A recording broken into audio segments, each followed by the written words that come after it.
Are we going live? I can't tell. We are live. Okay. It was a delayed reaction there. What is up? It is the live stream lounge. Tonight's episode is going to be amazing. It's probably one of two that I have been waiting for since we started the live stream lounge almost 2 years ago. What? Cannot wait to chat about all the things. First of all, I have a new cue card here, and it is James' outfit. What? So we like to start each day with James' outfit. James, what is up here? Let me do this. What is shaking? Oh my gosh, dapper. So today's a little bit different. I wouldn't call this cyberpunk at all. I would call this K-pop or K-rock. What is this? Oh, this is a hat that you gave me. Yeah. Got the koi fish here. Yeah. I wasn't sure if this style of hat was still relevant because oh, dude, I remember Depression era newspaper boys selling their stuff for 50 cents, and I'm like, well, back during the Great Depression. Say if Christian Bale can wear it. Then, oh yeah. And then this one is kind of neat because while you can have the jacket like this, and also fully zips and buttons up here, having detachable panel, yeah, and all the way down. It basically looks like a streetwear tech samurai. Yeah, once it's all equipped. But that's true. But not as much when you've got it like that. It doesn't take it all doesn't stand out as much. You can wear it 3 different ways. Love that. Volante, like real modern like jackets and everything like that. Yeah, yeah. Well, that is amazing. So the first thing we always do, we start with a drink. And of course, I've already got these right here. Let me do this. Let me do this. So for James, I just grabbed you. I hope it's okay, just because it's weird. And I know you like weird. This is E.T. Touching Elliot's head. Like if you've never seen the movie out of context, it's a little strange, right? It's a really cool moment in the film. And then of course, I'm going old school today. I'm in a really good movie. I'm going with Cylon Centurion from Battlestar Galactica. Oh my gosh. So tonight's episode, as you guys probably know, I am just so excited that Aladdin 3477, the first film, The Jinn of Wisdom, is coming out January 3rd, baby. Oh my gosh, that is so cool. Now, if you are a pessimist and you hear that, you might be saying, oh yeah, that's great. That's next year. But if you're an optimist, you're saying, oh my gosh, that's less than 6 weeks from now.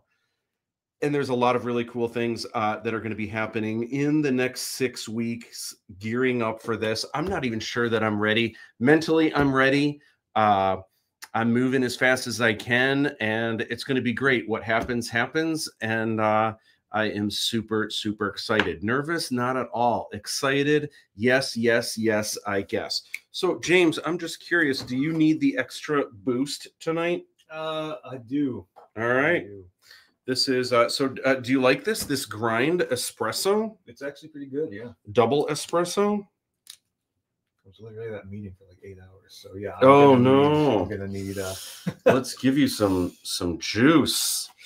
Someone at the meeting said, James, you've been hyping this movie and supporting this movie actively for with the rest of the handful of you guys doing this. I'm like, yeah, you've been doing it for the last couple of years when other people may have gotten fed up waiting. I'm like, yeah. You ever wonder if it's a realistic concern if your movie is just completely unwatchable? I'm like, you know what? I believe Samuel Jackson said it best when I said, I don't remember asking you a damn thing. You know, I was thinking about this earlier today because most people, for example, in and around the movie who have worked on it, everyone's been super patient and super amazing. There are a couple people, and not any of the mains involved, but just a couple people that did help out and were great. And along the way, in the last couple years, every time I saw them, kind of said the same thing. Like, dude, people are losing steam. No one's going to care about this movie when it comes out. You need to just put it out. And I was like, but it's not ready yet. It's not. They're like, just put it out. People want to see it now. They're not going to want to see it later. Just put it out now. But if I wasn't finished, if I didn't have everything dialed in, it wouldn't have passed quality control. It wouldn't be on Apple TV Plus. There's just so many things. It just wasn't ready. And I like, look, no one has been more bummed out about the wait than me. No one has been more excited than me. You but can't it rush just, perfection. yeah, it just wasn't ready. You know. In fact, when people said, I don't know if people are going to care about practical effects anymore. I'm like, really? Wicked just came out. And I don't think people realize how much of that movie. Did you see it? Yes. How is it? Everyone says it's amazing. I can't wait. It's absolutely a love story to the Broadway musical. No way. Oh my gosh. Right now, with how much of that is actually practically from the ground up. Yeah. Like, people care about practical. To celebrate, are we doing the 1883 from France again? Woo-hoo. All right. By the way, this isn't even alcohol. This is just salted caramel, but it's expensive. Salted caramel, 0-calorie dip. And it's pretty good. I don't know if it's the best tasting, but for some reason, because it's in a glass bottle and it costs more, it instantly places value on it.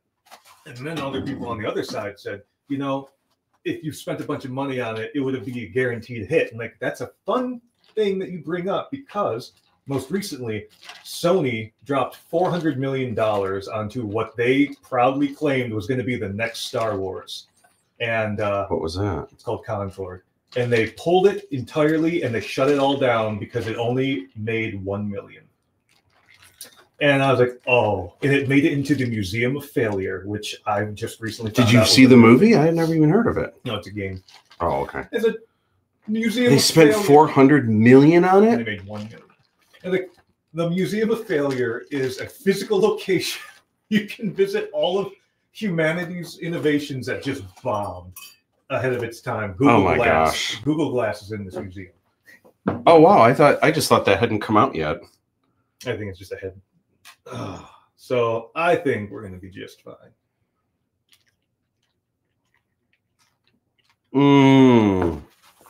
That 1883.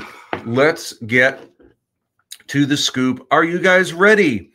Let's go.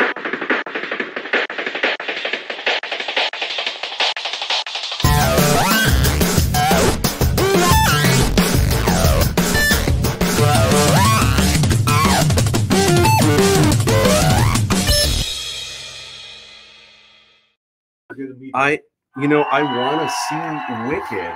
I wasn't that interested. Casey's seen it a bunch of times, so she, of course, wants to go. My sister wants to go. Josh Tawby saw it and said it's movie of the year. And I'm like, really? Movie of the year? And I asked, would I like it? I hadn't, for me, I love musicals, but I have to know the music. I have to be able to kind of sing along, and I just have to be like, I love when they do this song. And if I don't know it, sometimes I just don't. I see everyone else really into it. Wow, everyone's really into this, but I don't know it yet. Same like going to a music concert. If it's a band, it doesn't matter how good they are. If you don't know the songs, you're just kind of, yeah, but everyone else just knows all the words and everything. I think for you, though, if you don't know the soundtrack yet, you going to see it for just how the technical execution, I think you'll be impressed by that. Well, that, and also recently, Casey and I, just earlier was it this year? Or was it last year? What? Oh my gosh, when did we go? We went on a cruise at some point. That was last year. I had never seen Hairspray before, and I never wanted to see it because I just assumed, I didn't know anything about the story. I just assumed because it was called Hairspray and I knew it took place in the 60s. It's like, it's just trying to be Grease, another hair product from the 60s. Oh my gosh. Didn't know any of the music, didn't know any of the words, didn't know any of the story. I was mesmerized. It was the best musical I've ever seen. Really? I want to see more versions. It was so good. I cried through the whole thing. It was and it was on Royal Caribbean. They always have really, really good a couple, maybe more than a couple years earlier. Prior to that, the best time I had ever seen a musical was Grease, and I've seen Grease a bunch of times, but seeing Grease on Royal Caribbean, they just have incredible, incredible performers. And I think because they have their stage built into the boat, it's not a traveling thing where it's only here for a month and then it's only there for a month. They were really able to dial in things that, like, you know, lift out of the stage and things that drop from the ceiling, things that are a little bit more permanent. Anyway, we're going on and on about musicals, and I know you guys want to get to it. It is the live stream lounge. We've got a doozy today. Okay, real quick, because I'm a proud father, I've got a new segment. I need a better title for this. I don't know if you do. I don't want to go over and over as proud father. I don't want to like keep, you know, showing videos and tons of photos of my son. But I figured, you know what? It's okay to have like one photo each time. I feel like that's fair. So I'm calling this now Incredibo.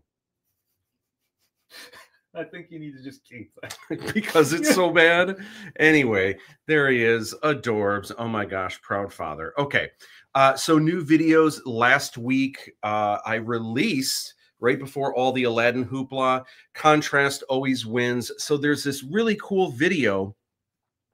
It is worth checking out, where I had this drawing, and I did this drawing, gosh, so long ago. And I want to say this was for the Style D one sheet I illustrated for Revenge of the Sith.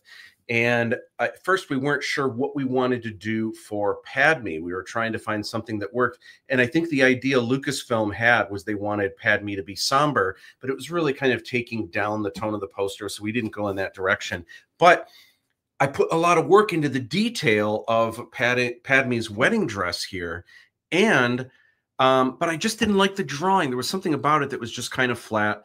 And then I always wanted to add more contrast in the background and just kind of beef it up. So there's a video. It's all in real time. It's less than 20 minutes. And I took a drawing that was just so-so to me. And in 20 minutes, I used contrast to really make this punchy. And now I absolutely love this sketch. So it's something for those of you that are artists. You may get some good tips out of it. It's worth checking out. Real quick, I don't want to go into this too much. I've been checking in every time, just kind of sharing my journey, trying to figure out the algorithm of TikTok, Insta Reels, and YouTube Shorts. It is interesting that each week, you know, I only get a few more followers on each of these platforms. Last week, I got not a lot more, but I definitely got a lot more than usual. And that just makes me feel so great, because for the longest time, everyone was so into like the Star Wars that I do and the Stranger Things, and no one really cared about Aladdin 3477. Now it's the opposite. And it's like, oh my gosh, and this is my baby. This is the dream. So thank you guys so much for those of you that are interested. It is just amazing. I had a horror story happen right before all of this hoopla went down. No one even knows about this yet, and I'm going to share it tonight.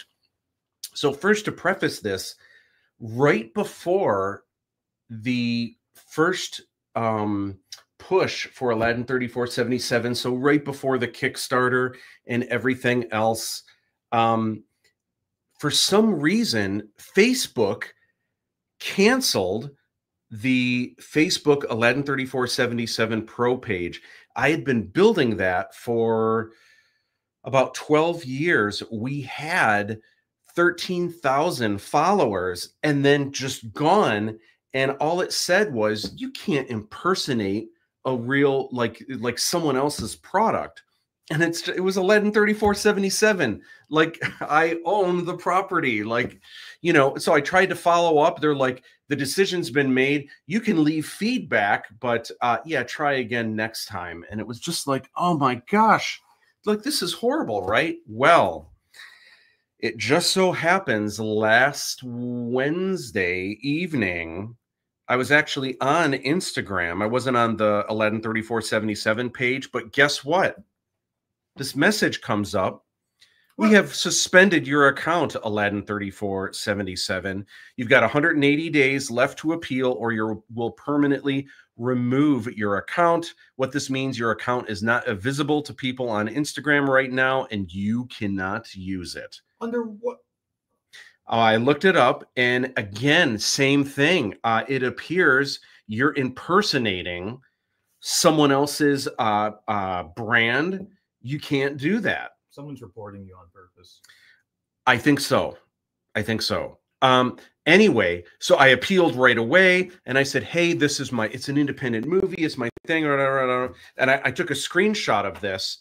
And oh my gosh, guess what? Within 10 minutes, it was back up and running, and I got an apology message from Meta. And I was like, oh my gosh, thank you. Why didn't you guys do that last time with Facebook? Maybe there's just a thing. And you know what? There's a lot of AI and bots, and there is a lot of impersonation happening and hacking and stealing people's identities and stuff. So I kind of get it, and I get the importance of it. I'm just glad that an actual person looked into the matter. Within 10 minutes, it was back up and running. And I was like, oh, great, amazing. So really, really, really bad news followed by really, really, really good news. You know, they say, and listen, the Aladdin3477 Facebook or Instagram page is not like the winning thing of my life. I think we just surpassed 500 followers. So it's not the cat's pajamas or anything like that anyway on socials. But there's like a saying, imagine losing everything you have. This is not everything that I have by any means, but imagine losing everything you have. How do you feel? And then imagine getting everything back. Now, how do you feel? It feels pretty good, right? So I was like, what is going on with this? And then I got it back, and I'm like, you know, that's cool. All right. Fiji Fridays. So there was a really cool Fiji Friday. I shared this from the week before, but our Wolf Baldessaro, who's actually going to be on our live stream in a couple weeks. I have to get in touch with Wolf about that. He did the coolest Fiji Friday. I believe it's the first time Fiji Friday was a movie, but he took, they may have not all been Fiji, but he took, I think, 180 different photos throughout this trip to Puerto Rico. And he made this little movie called Fiji's Island Adventure. It's Kong Chiam, Fiji, with the blue and the yellow. It is such a beautiful, tender, sweet movie. You have to check it out. It is on Wolf's Instagram page, but also I shared it. I think I shared it. I know I shared it in a story, but you can find it if you look up the hashtag Fiji Friday or Fiji Fridays. It's kind of both of them. But look those up. You'll find it on Insta. All right. So here's the scoop. Everyone's been wanting to chat or hear about Aladdin 3477. Real quick. Oh my gosh. Let's get to some comments. Happy Thanksgiving. You know what? This is kind of the Thanksgiving episode. I was thinking maybe next week is a little closer after Thanksgiving. And because we've got so much to chat about today, I think next week is going to be the official Thanksgiving episode. But just the same, boy, I have so much to be thankful for this year. Awesome. And then what just, oh, okay. Whoops. I'm just pushing buttons at this point. Oh my, unbelievable that we have a release date. January 3rd, baby. Oh my gosh, cannot wait. So cool. Looking good, James. Thank you, Robin. On YouTube, rock and roll. Flatter me. DTE James Dapper McRapper the Scrapper. Oh, Wolf is hanging out with us. Yeah. James is a sexy sexy beast in anything. Shut up, baby. I know it. Yay. Noah Gramato, how you doing? Congratulations on the upcoming movie. He's hanging out with us on Facebook. I've been excited to see this movie for years. Yeah, Noah, oh my gosh, you've known about this forever. Wow. DTE Concord survived 12 days. I have to see what this I haven't heard of this. That's why. Chantel, I never seen Hairspray. It is so good. It is one with You Can't Stop the Beat. You know, I don't know. There was a movie in the late 80s that apparently was really good. And then I think it came out again in the early 2000s, and maybe Zac Efron is in it or something. Never seen any of them, but it was so good. And again, maybe not every version of it is so good, but the one that I saw was the best. It was absolutely the best musical I've ever seen. Hey, Brittany, what is up? Hi, Matt and James. What is going on? Hey, I hope you're doing better. I know you were going through some health stuff earlier. I hope you are feeling better. Crickets. That's right, Wolf. So it feels so good that it is not crickets anymore. Need a cutie, says Robin. I can't remember what that's in reference to. It's probably in reference to you. I highly doubt that, but you know, I'll take it where I can get it. Oh, so cute. Okay, this has to be. Yeah, I'm pretty sure it's your baby. He's. You're making dad jokes now. Welcome. Yeah, it's. I feel like I'm getting pretty good at the dad jokes. You know what's great about it is that's my excuse now when I say something super cheesy that's like eye rolling. It's like, hey, I'm a dad now, so I have the get out of jail free card with you didn't have that card when jokes. You were mid-production, nor at the beginning, and I was already saying cray cray well past its prime. Mama Rick, hey guys, happy Thanksgiving and jazzed for January. God, that should be our hashtag jazzed for January for the next 6 weeks. I love that, jazzed for January. Oh my gosh. Oh, my mom hanging out with us on YouTube. Love Incredibo. Yeah. Oh my gosh. I like it. All right. Well, if you guys come up with something better, it is kind of cheesy, but I don't even want to try. Like, really? I just want Incredibo. All right. Oh, that's what everyone's saying is cute. Incredibo. So I don't want to take it away from you, James. No, but I knew it wasn't me. Yeah. There's no logical reason for it. Oh my gosh. Wolf, surprised you actually got a hold of someone, let alone gets it fixed. Yeah, that was crazy and so quick too. Yeah, that was awesome. David Michael Wazak, I hope I'm saying your last name right. What is going on? Thanks for hanging out with us. Brian Zanichelli, what is up? Hanging out on YouTube. Thanks for hanging out with us. Hi, Noah. I know you. Oh my gosh, I know peeps that know peeps. Woohoo! James, you're cute too. Okay, there we go. All right, I'm with it now. I know what's up. All right, Aladdin 3477. So real quick, we need to do a really quick recap. There's key art now. There's actually a lot more key art that we're going to see, and all kinds of scoops today. So real quick, let me just give a quick recap. It'll be really, really quick of Buffalo 8, which is what we went over last week. But that rolls right into what's happened since then, because there's a lot of things that I kind of knew were coming up, but I didn't know how quick they were coming up. So let's kind of dive into that. So as you guys know, Buffalo 8 is the distributor. They have produced many movies in full or in part, including Clerks 3, The Fallout with Jenna Ortega, Black Klansman with Adam Driver, Loving Vincent, which is an awesome animated movie. I actually haven't seen it yet, but I want to see it. And it also was nominated for an Oscar. That is crazy for an indie movie to be nominated for an Oscar alongside of Disney and Pixar and Illumination and DreamWorks and Leica.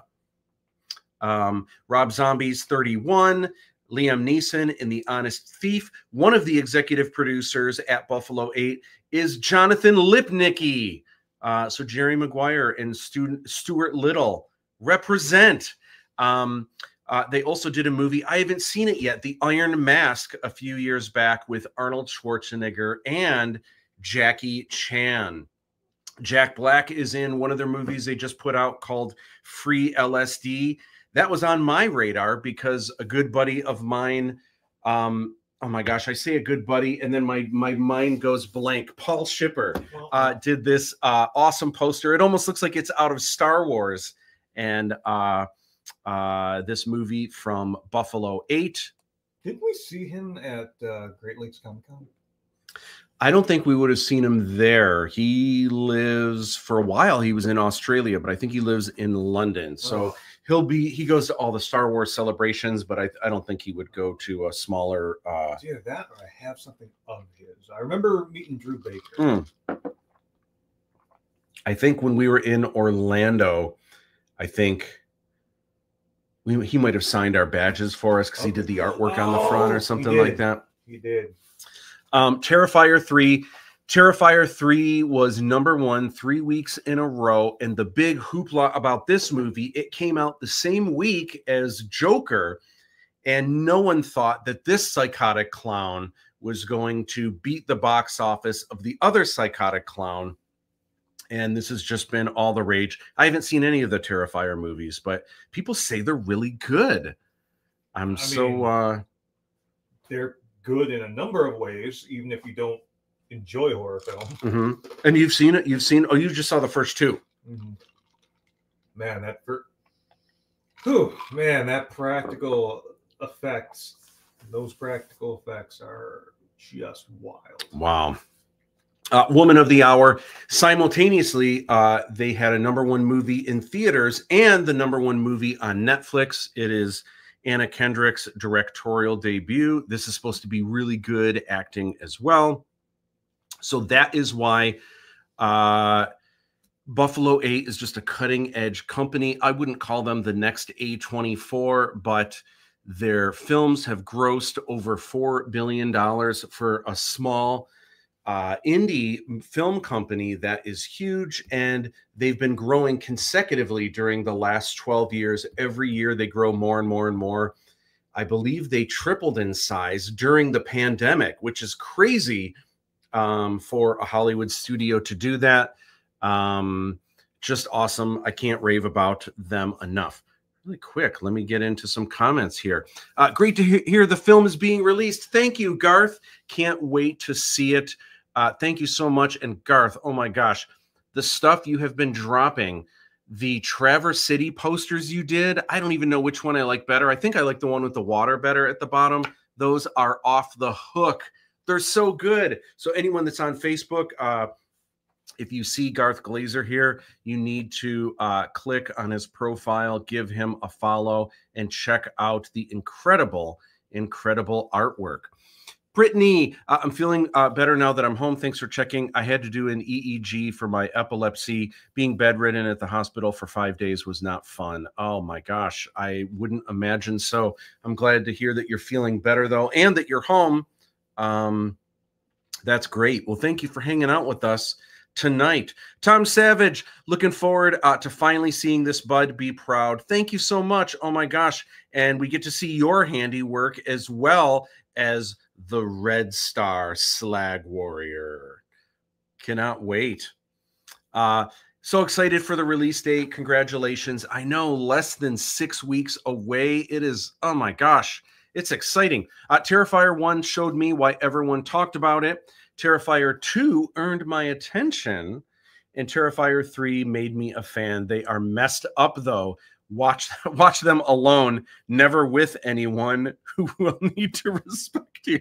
Yeah. Okay, that's what I hear. I hear they're off the hook, but I hear they're good movies. I'm curious.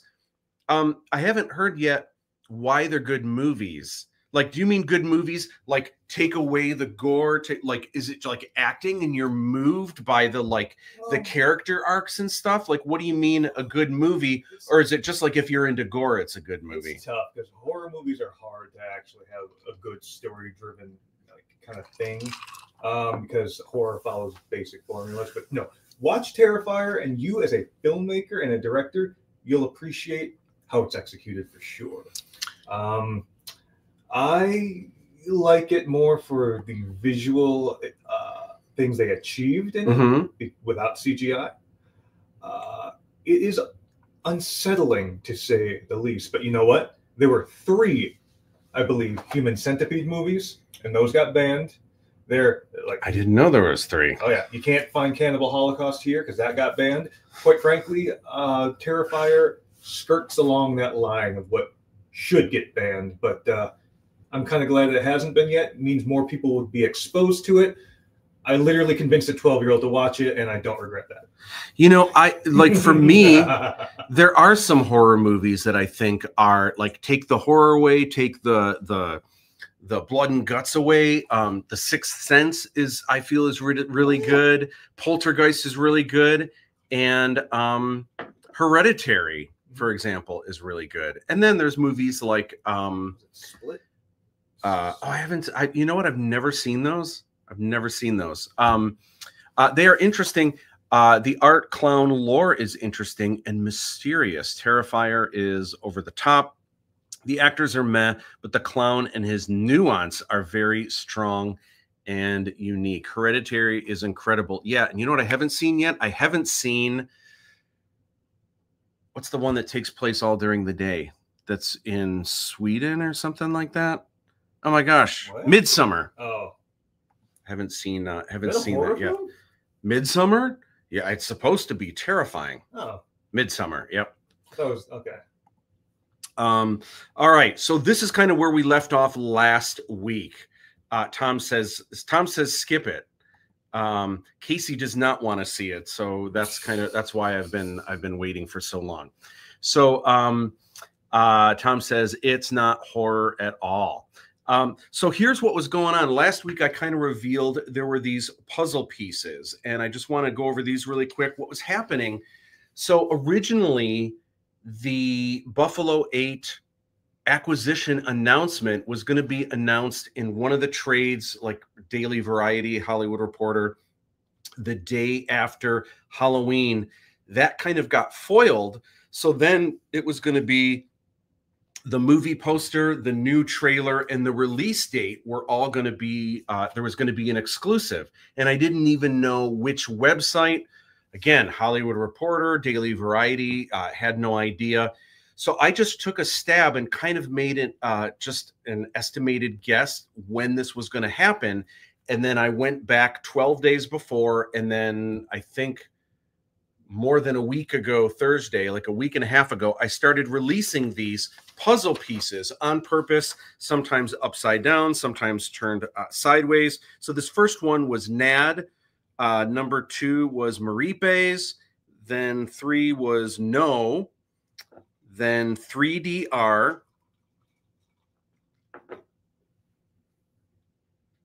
Which one is this? Am I in? Oh, these are in slightly wrong order, I think. Anyway, Ladondo, Sith, 74, 73. Everyone, I'm sure, can figure that out.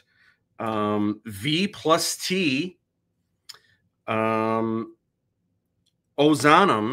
And I love this one because it looks like it's right side up the way you see Umi, but the logo's upside down. So you kind of, if you could figure it out, Umi's actually upside down in the poster. So bad at anagrams. I wouldn't have gotten this. Really? It would have taken me all week. And then this one's upright. This one was Rip'em. And then Pleep. Pleep. And the last one was Rajon.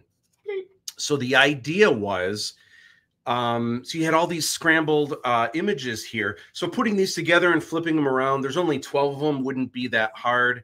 But once you have them, each word, it gets unscrambled. And once you have the poster in order, that gives you the order of the words. So when they're all together like this, revealing the poster, it actually says Aladdin 3477 premieres this January 3rd on Apple TV Plus and Amazon Prime. And what started happening, though, I was just going to release one a day, right? A week ago, when I was doing this live stream, I still didn't know when this was going to be announced, where this was going to be announced. And then I believe it was Monday night. So I had 1, 2, 3, 4 of these out, I believe, right? 1, 2, 3. Wait, 4 or 5. I can't remember. Anyway, I got the word that Thursday morning at some point, Thursday a.m. Screen Rant was going to be unveiling the exclusive. So I was like, oh my gosh, it's amazing. For one, I thought that was a really, really cool choice. On my publicist's behalf, my publicist, Justin Cook, who we'll be talking about in a future episode, he had the brilliance to give the exclusive instead of the Daily Variety or the Hollywood Reporter or Screen Daily or one of those studio websites that comes out every day. Well, actually, it's updated all the time, obviously. Instead of giving the exclusive to one of those prestigious rags that no one on the internet really reads unless they work in the industry and they're like a higher up executive and they want to see what else is coming out. Interesting. So this is what Columbia Pictures is doing next month. Okay. You know what I mean? Like the rest of the world doesn't really care about that. They're more into the fandom and everything like that. So I really have to commend Justin for having the brilliance to kind of skip all of those, I don't want to call them stuffy rags, but to skip all of those websites and to go right for Screen Rant, where the fans go to get their info. And that really, really was a smart choice. It's been amazing. The feedback has been awesome. So far, people are excited to see it. I'm tickled. What a great choice. I need to, so what started happening Monday night, I was like, oh my gosh, I have 7 more of these to blast out before Thursday morning. So I started releasing, I released another one that night, and then I was releasing like 3 a day. And then I think on Wednesday, I released 4 just to have them all out. Because I wanted people to at least be able to, for anyone that cared or for anyone that was interested what that secret message might be, that they would get to figure it out before it was announced. And I'm happy to say Jessica Pankatai, she was the first to actually piece this together and unscramble the words correctly. There were a bunch of other people that had most of it or a lot of it. And there were even some people that guessed. They didn't have everything figured out, but they were able to guess what the ones that I hadn't released yet, they were able to fill in the blanks. So that was neat for people that put forth the effort. They got the release date and a look at the poster before everyone else. So that was Nito Torpedo. Midsummer is very disturbing to me.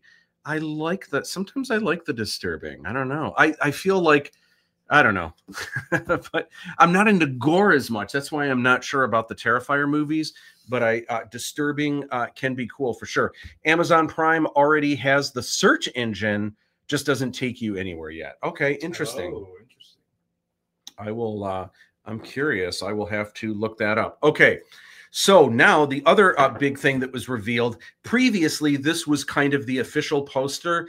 I knew when I released this for the Kickstarter, I already had this. The credit block wasn't the same yet because I didn't know who the distributor was. I didn't know who all the executive producers were.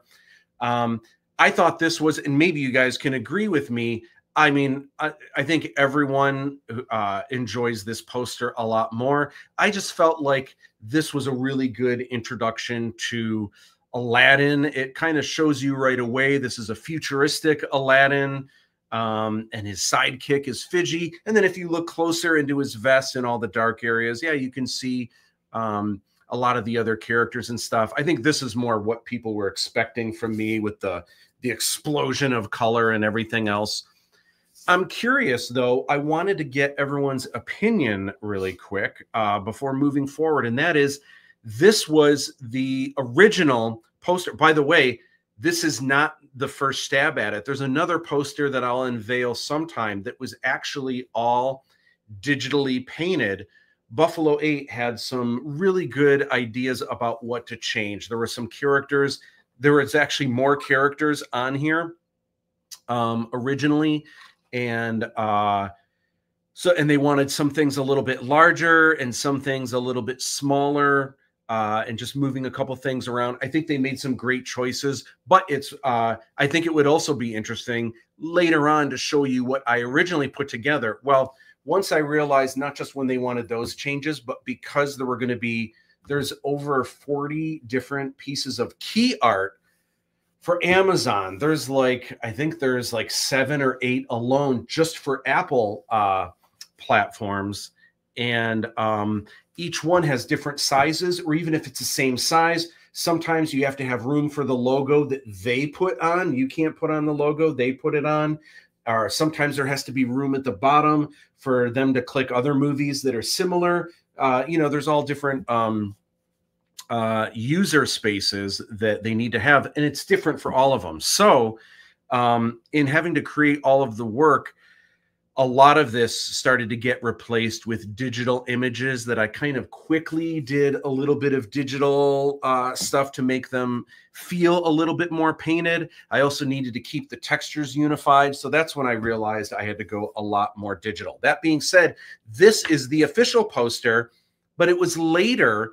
At first, my thinking was the main colors for this film are kind of marigold, yellow, orange, maybe a little bit of red. And so this is what it was. And then I'm always second guessing. I'm always changing. I'm always updating. This is the new one. It's the exact same thing, but it's a little bit more purple. And I don't know. I really like it, but now I'm starting to wonder, like, is that too much? Does it make it feel too busy? Is this one actually better?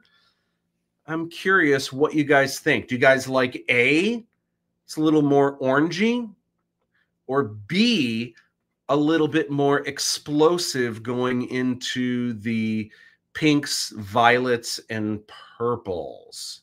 What do you guys think? A with the orange, B with the purple. Brian Zanchelli says B with the purple. All right. Perhaps I made the correct choice. Chantel says B. Okay. Nice.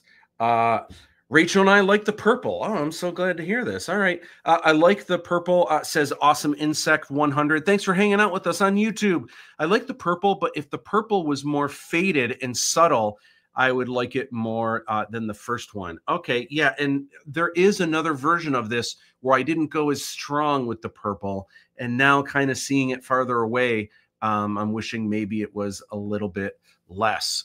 DTE says B helps the Darshana stand out. I think it also brings more attention to the logo. Brittany says A. Okay.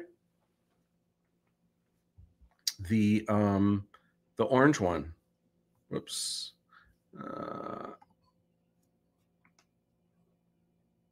Orange one. Jim, what is going on? Hanging out with us on Facebook. B. Okay. And also, Garth says B with the purple. All right. Well, now I have to stay with B. All right. But purple is my favorite color, says Chantel. All right. I like it. Kyle, what's going on? Hey, man, can't wait to see the film. Thank you. Thank you for hanging out with us tonight. Per 9. Wade Lundy, what is going on? Oh, my gosh. I haven't seen you or heard from you forever. Thank you for hanging out tonight. B. All right. That's the way to go. My mom, Peggy, says purple. All right. Oh, this makes me feel good. All right. I was starting to second guess it. Purple. Aaron G TV, what is up, as an icon on my phone? B, but I also like poster A. Oh, that's good to hear that you like both. But that's also good to know. I have to get this on my. I have the first one. I have this one on my phone right now. It is time to change it up. All right. So with that, so there's a lot of different versions. This one is kind of for socials. You can see this one here. The purple's a little more subdued. Mm-hmm. It's a little darker. And I think maybe it's not, maybe this is like kind of too colorful, maybe, because I kind of dig this. Anyway, this one's for socials. So the poster obviously was unveiled. The very first drop of any of this, of course, was Screen Rant. They dropped at about 11 a.m. our time, EST in the morning. where you could first watch the trailer. They had it exclusively on their website. Of course, after that, then it's free to the internet, and it just kind of ends up everywhere else. So it was really cool. I just kept refreshing once every like 15 minutes and scrolling through Andor season 2, ending confirmed by creator. The director of Rogue One Connection revealed. Super exciting. Yeah, so Screen Rant was the right choice. I'm just so thrilled with that. Then, of course, Buffalo 8 revealed the trailer on their YouTube. I believe they just crossed over. I think they just crossed over 1,000. If not, they're super close views. But a lot of people have also been watching it, not only on Screen Rant's site where they have their own media player, and I don't know what those numbers are, but that's like the first and the biggest place people have seen it. So I don't know what those numbers are. They also released it on their Screen Rant Plus YouTube channel. They also released it on their Instagram. They released it on their TikTok, and I forget what else they have. But and now there's a bunch of other websites that are already dropping the news. So super excited. Haven't heard as much from everyone. I know it's very similar to the first trailer, but it's shorter, it's tighter. There's a lot of new shots, and there's a lot of alternate takes or a lot of alternate kind of shots. So I'm curious what you guys think of the trailer, or were you guys kind of hoping for something brand spanking new? I'm curious what you guys thought. I love it. I feel like it's just a little bit more pulse pounding, a little bit more energy, just a little bit tighter than the first. Kyle says the purple is better, makes the logo stand out and gives a unique feel to the poster. Awesome. Is there a specific piece of key art you suggest for informal promotion, or just go blast out the poster? That's a great question. Do you mean informal promotion? You mean like if you have a project or a product that you are putting out there for people to see? I assume maybe that's what you're asking. Here's what I would suggest, what I would try to do as you're building up your audience.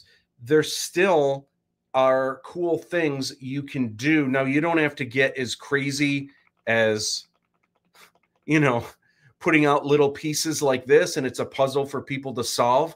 Because if you don't have a huge following yet, if you don't have diehard fans yet, no one's going to know, no one's really going to care.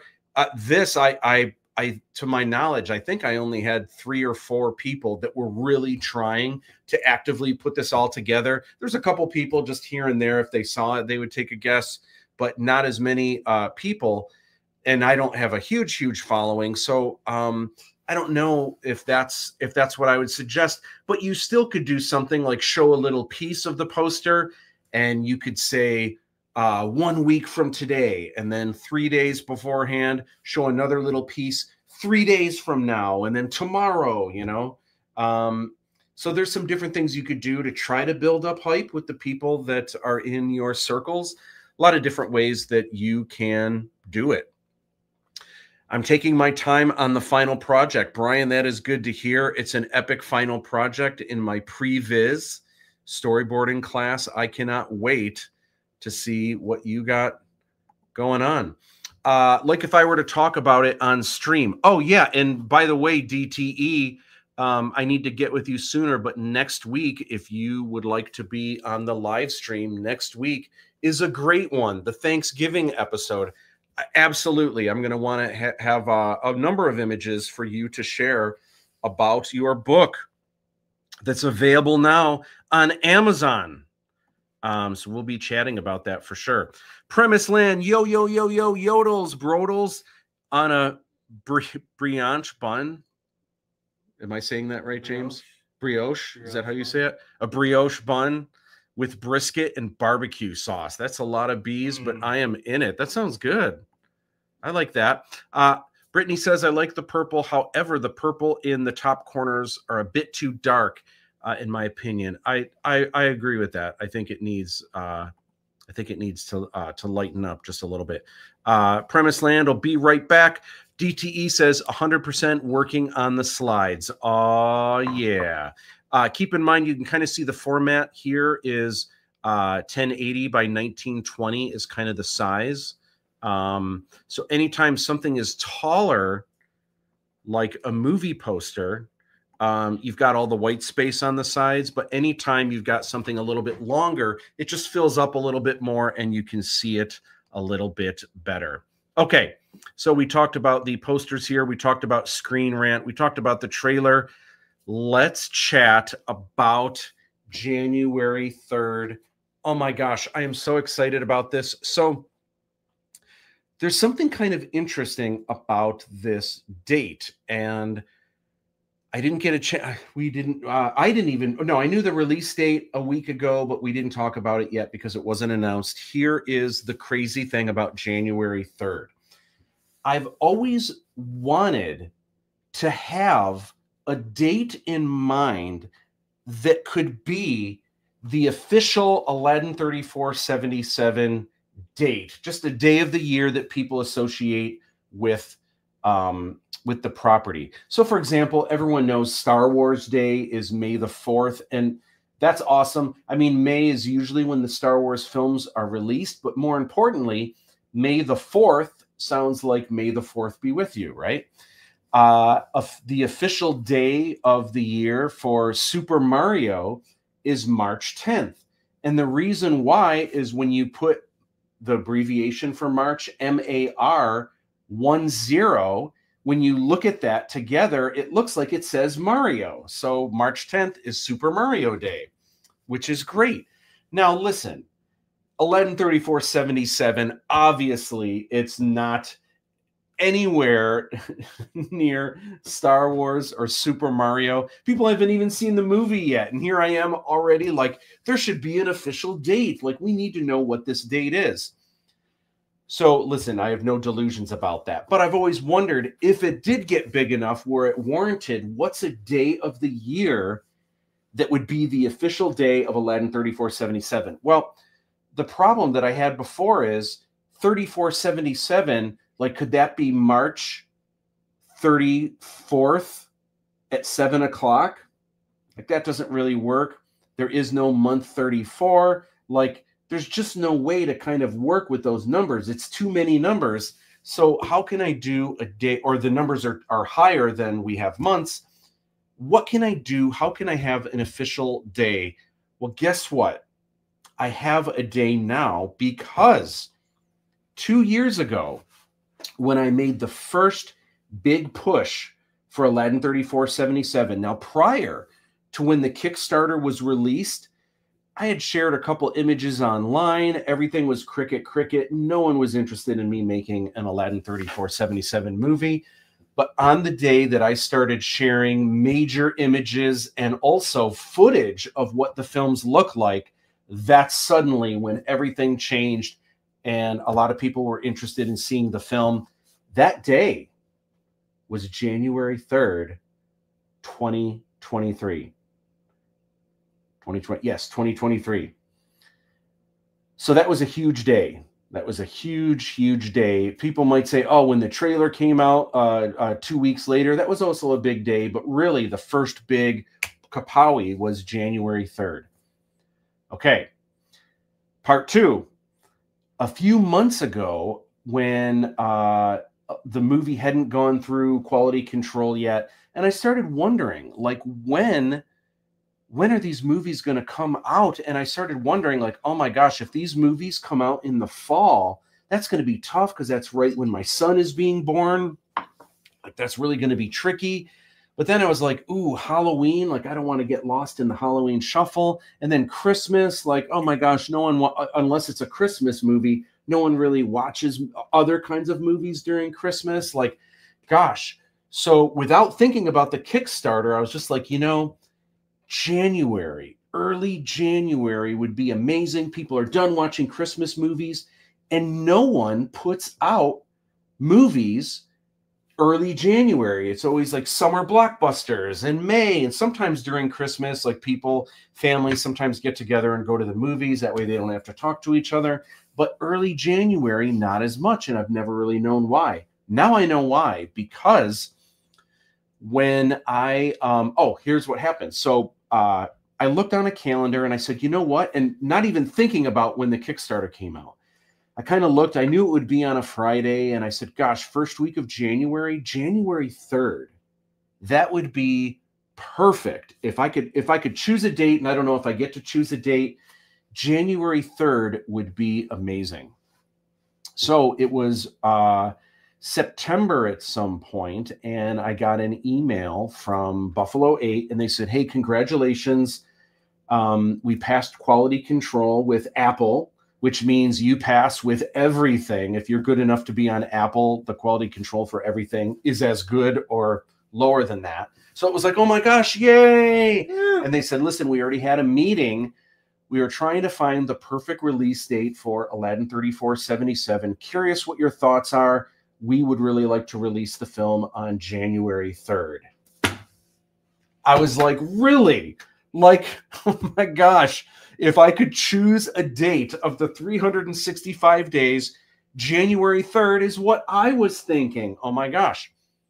Story doesn't end there. So then when I was trying to figure out who the publicist was, because we had options, one of the publicists we almost went with was really into the project, but said, do not like January 3rd. You guys really need to change this.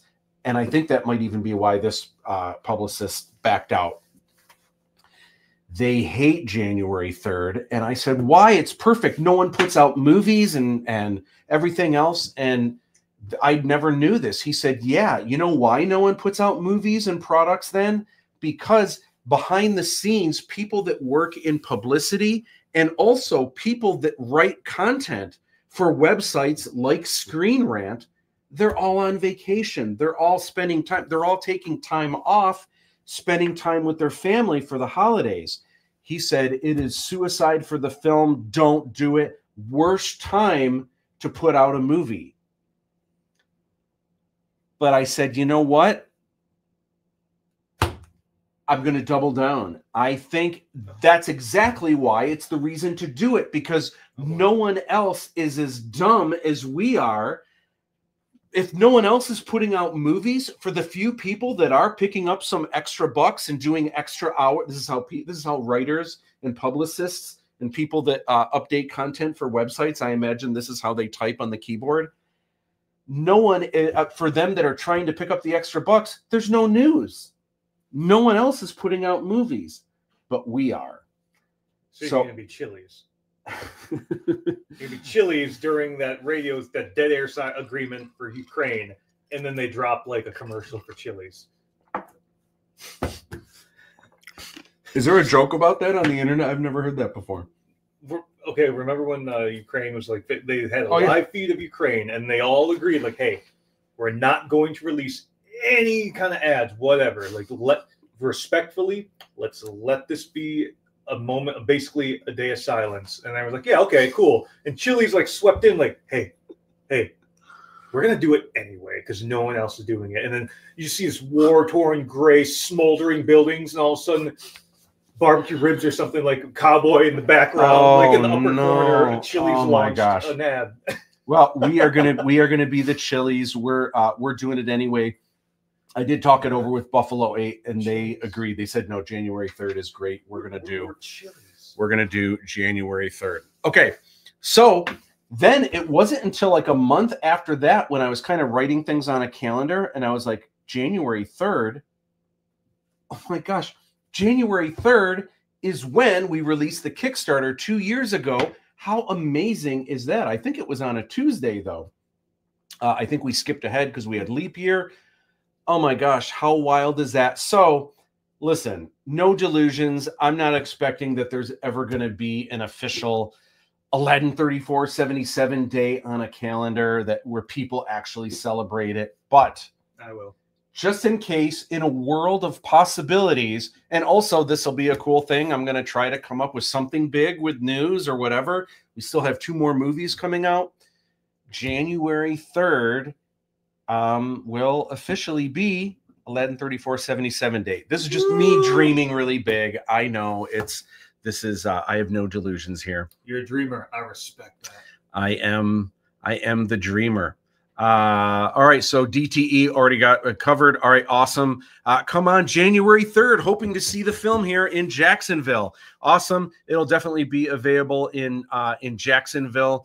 And I know it seems like it's next year, but it's less than 3 weeks away. Premise Land, what's up, Ted? I figured because it's January is close to Jinn and you get 3 wishes, but your reasons are better. Oh my gosh, we should call it January. Yeah. Ted, that is amazing. Oh my gosh. I should have you as part of the marketing team. Oh my gosh. That is fantastic. January. I need to write that. Yeah, this is not the same January I was celebrating 3 years ago. Hold on. Ted, yeah, if you've got more gold, you need to share with me. I'm just going to write right here.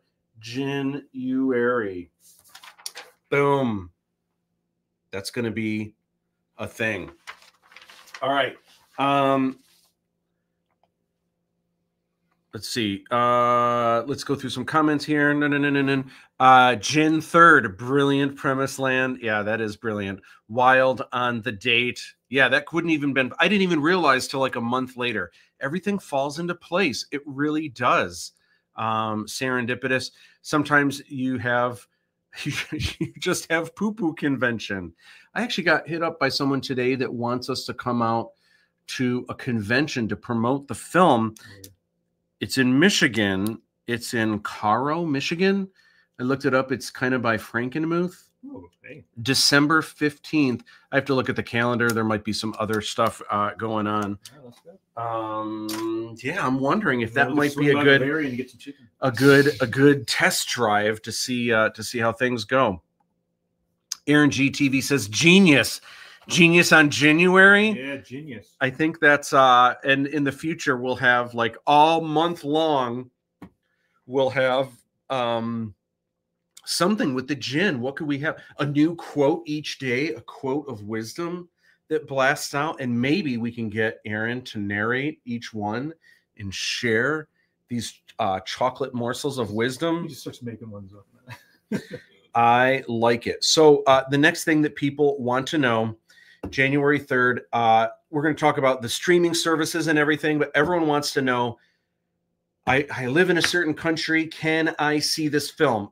Now, eventually, just so you know, I don't know exactly when, but at some point, it is going to be worldwide. And no matter where you live, there will be some way that you can see this film. But at first, come January 3rd, I thought there was 66 countries. It's actually 67. Are you interested in knowing which countries you'll be able to see the film? No, my pants just got 6 inches short because I hated the idea. So here they are in no particular order. These are the 67 countries you'll be able to see the Jinn of Wisdom on January 3rd. We have the United States, the United Kingdom, which is Ireland, England, Wales, and why am I forgetting the other one? Scotland, right? Canada. I don't know why Ireland is on here again. Trinidad's on there. Belgium, Bulgaria, which I didn't know until recently was in Europe as well. Czech Republic, Denmark, Finland, Greece, Hungary. I know all my friends in Germany are like, how come Germany isn't on here? It's in Hungary. Again, eventually it'll be worldwide. Norway, Poland, Portugal, Slovakia, Slovenia, Sweden, Bahamas, Bermuda, British Virgin Islands, Dominica, Cayman Islands, Cambodia. Now, this is really cool because when the movie begins, when you first see Aladdin 3477, the movie begins in the year 3472. Yes, 3472 in the Kingdom of Cambodia. That's where the film begins. So there's some scenes in Cambodia. People that live in Cambodia are going to get to see this film on January 3rd. Very exciting. Indonesia. Indonesia is one of the places I've never been, but I've always wanted to go there, especially for Aladdin 3477. It really has that Hindu vibe that I absolutely love. So I still want to go there someday. The Philippines, the Federated States of Micronesia. I'm not even sure where that is. Malaysia, very cool. Mongolia, Vietnam, Lao People's Democratic Republic. Makes sense. That's just China, right? Or is that specifically? Laos is different. It's different. Sri Lanka, Israel, Armenia, Anguilla. All right, now we're getting into places I don't know if I'm pronouncing these right. Antigua and Barbuda, Belize. Is it Grenada or Grenada? It's Grenada, right? Whichever. Grenada, tomato. Belarus, St. Kitts and Nevis, Trinidad, Tobago, Cyprus, Estonia, Latvia, Lithuania, Luxembourg, Malta, Moldova, Brunei Darussalam. Now, we don't have Kazakhstan. So Borat can't see this film. Borat's going to be upset until it goes worldwide. But we do have Tajikistan, Turkmenistan, Azerbaijan, Botswana, Cape Verde, Gambia, Guinea-Bissau, Mauritius, Mozambique, Nambia, Niger. I've seen this on a map before. Zwala. How do you say that? Swaziland? I just like watching you do it. Watching me just murder all of these. Oh my gosh. Uganda and Zimbabwe. You're telling me Zimbabwe gets this film, but Germany somehow does. I don't know. I don't make the rules. I don't make the rules. Yeah. Anyway, super exciting. Klepto King needs his beauty sleep for the 9 to 5 Mondays. Oh, congratulations on the release, bro. We'll chat. We'll see if there's a way to get you on at some point if it's past your bedtime. Awesome Insect 100 says that makes sense. The more dedicated publicists are probably also going to look for more indie projects. So I feel like it's a date for its release. Yeah, there's something. Also, this publicist said a lot of other weird things that kind of made no sense to me. This publicist said, January 3rd, dude, people are still watching Christmas movies at that point. And I was like, wait a minute. I know people that are obsessed with Christmas movies, the Hallmark movies and everything. Really, I can see people maybe still putting Christmas movies on in the background between Christmas and New Year's. But as soon as it's New Year's, and I know people leave their tree up, but people are still watching Christmas movies in January. Jingle All the Way knows no limitations. Okay, well, maybe that's an exception, but otherwise, I don't know. I don't see it. Against the grain is how you do it. You know what? I have to agree. I talk about The Purple Cow, which is this great book written by Seth Godin. Amazing book. And have we talked about The Purple Cow, James? I enjoy the ice cream. Well, The Purple Cow, for people that live in the area, there's Meyer, which they used to have a restaurant called The Purple Cow way back in the day. Have we talked about in advertising and stuff what The Purple Cow is? Nope. Okay, real quick, because this is amazing, and I'm throwing you guys some pearls. So normally you have things that are very similar that do really well. So when you think of fast food restaurants, what are the main colors? Well, when you think about McDonald's, Wendy's, Burger King, Little Caesars, it's all the warm colors, right? So it's yellow, orange, red. It's inviting. And it's when you see food surrounded by warm colors, it can even be fast food slop. But if it's surrounded by warm colors, it's just inviting and it's like comfort food, right? Well, White Castle is what we call the Purple Cow. And you might be like, why do we call it the Purple Cow? Okay. So Seth Godin, who is the mastermind of marketing, and he's written all of these books. They're all New York Times bestsellers. I've read Most of them, I haven't read all of them. They're short. They're really quick to read. They're all amazing. But with the purple cow, what happened, he was traveling through France with his family, and his kids were sitting in the back seat. They each had a device. One was watching movies on like an iPad, and the other was playing Nintendo DS or something like that. And they were traveling through the French countryside, and he looks and he sees a cow over on one of the hills. And he says, "Kids, look, a cow." And and he can see in the back seat, he's got a monitor, right? They drop their portable devices and they're like, where? And they look and they see the cow and like, oh my gosh, because I mean, it's just a cow, but this is a cow in France, right? They see, oh yeah, it's cool. So they go back to their devices pretty quickly, and he's right. He sees another cow. "Kids, look, another cow." And they're like, yeah, Dad. And then it drives again, and then he sees like, gosh, like what can I do to get them interested? Oh, here's a black one. "Kids, look, it's a black cow." They don't even look up. They're just like, yeah, that's amazing, Dad. That, you know, they don't even look up. So Seth thought, what can I do to get my kids interested and away from their devices? What would it take? So just on a whim, there's no cows anywhere, but on a whim, he looks over and he says, "Hey, kids, check it out. A purple cow." They drop their devices. "What? Where is it? Dad, I don't see the purple. Dad, where's the purple cow? I need to see it," right? So that's why in a sea of fast food places that all use the warm colors and it works, White Castle, obviously disgusting colors. It's like not even warm white and not even just blue. It's like sterile hospital white and royal blue. It's like dark blue. Same as Culver's. Culver's is mostly blue, but a brighter blue, a little bit like a royal blue. And so I would agree, though, that's purple cow as well. But have you ever noticed where a lot of times when people are hanging out and like, "Hey, let's get some food. I'm hungry." "Yeah, I'm hungry too." "You want McDonald's?" "I don't want McDonald's." "You want Burger King?" "Burger King's too expensive."